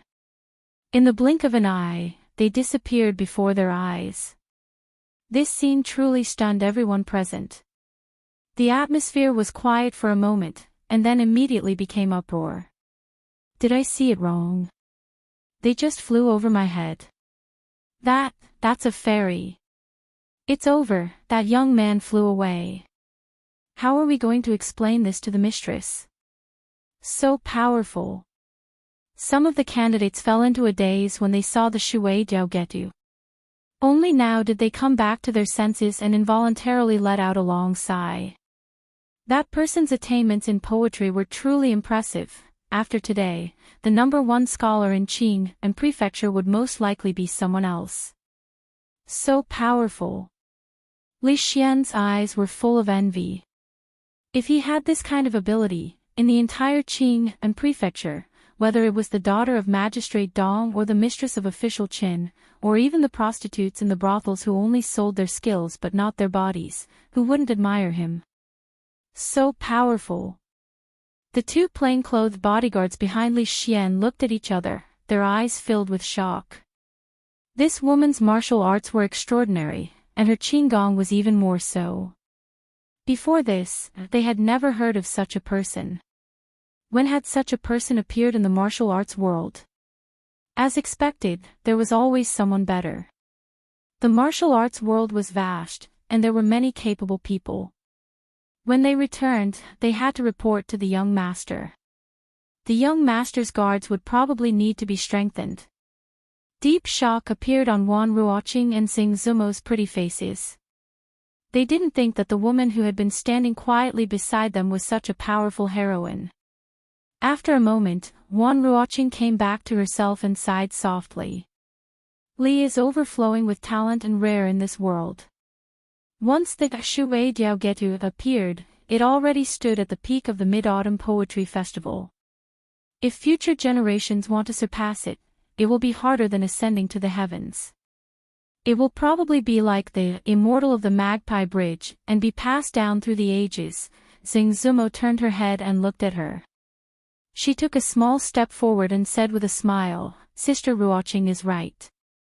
Wan Ruoqing didn't answer. As if she had thought of something, her eyes suddenly looked at the table in front of her. Seeing this, the expression on Xing Zumo's pretty face changed slightly. She cursed in her heart that it was still discovered by Sister Ruoqing. With quick steps, she quickly put away the original manuscript of Shui Jiaogetu and held it tightly in her arms. All of this happened in a flash. When Wan Ruoqing reacted, Xing Zumo had already rolled the rice paper into a tube and sat in front of the table.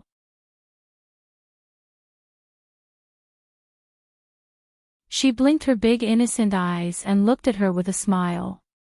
At this time, she had only taken one step. "Zumo, you..."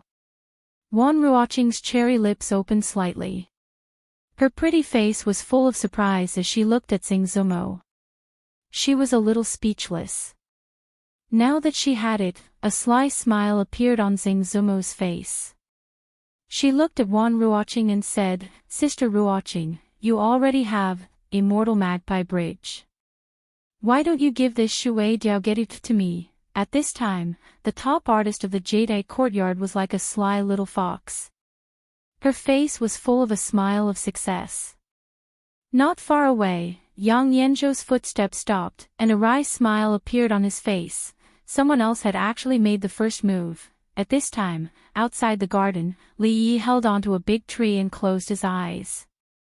Only then did the dizziness in his mind subside a little. He had never experienced the feeling of a roller coaster in his previous life. After coming to this world, he had experienced it twice. He was extremely curious. As a woman, why did Lu Rui always not take the right path and like to fly around on the wall? After a long time, when the palpitation completely disappeared, Li Yi turned his head and looked at the pretty woman beside him. His eyes were filled with hidden bitterness as he said, "Lu Rui, you will lose me like this. If you can't even endure this little bump, you won't be able to become a second-rate master even if you practice martial arts for the rest of your life. The sword-hugging woman leaned on a book and glanced at him. The reason she gave actually made Li Yi speechless. As she spoke, one of her lily-white hands retracted into her sleeves. Li Yi didn't see the paper raft that she had secretly hidden. You're tuning into the LoveLore Library YouTube channel. We're so grateful for your support, and don't forget to subscribe to join us on this incredible journey through captivating stories. Your generosity through donations truly makes a world of difference, as it's the primary source of revenue that allows me to expand and enhance this channel for you. Thank you from the bottom of my heart for being a part of this adventure.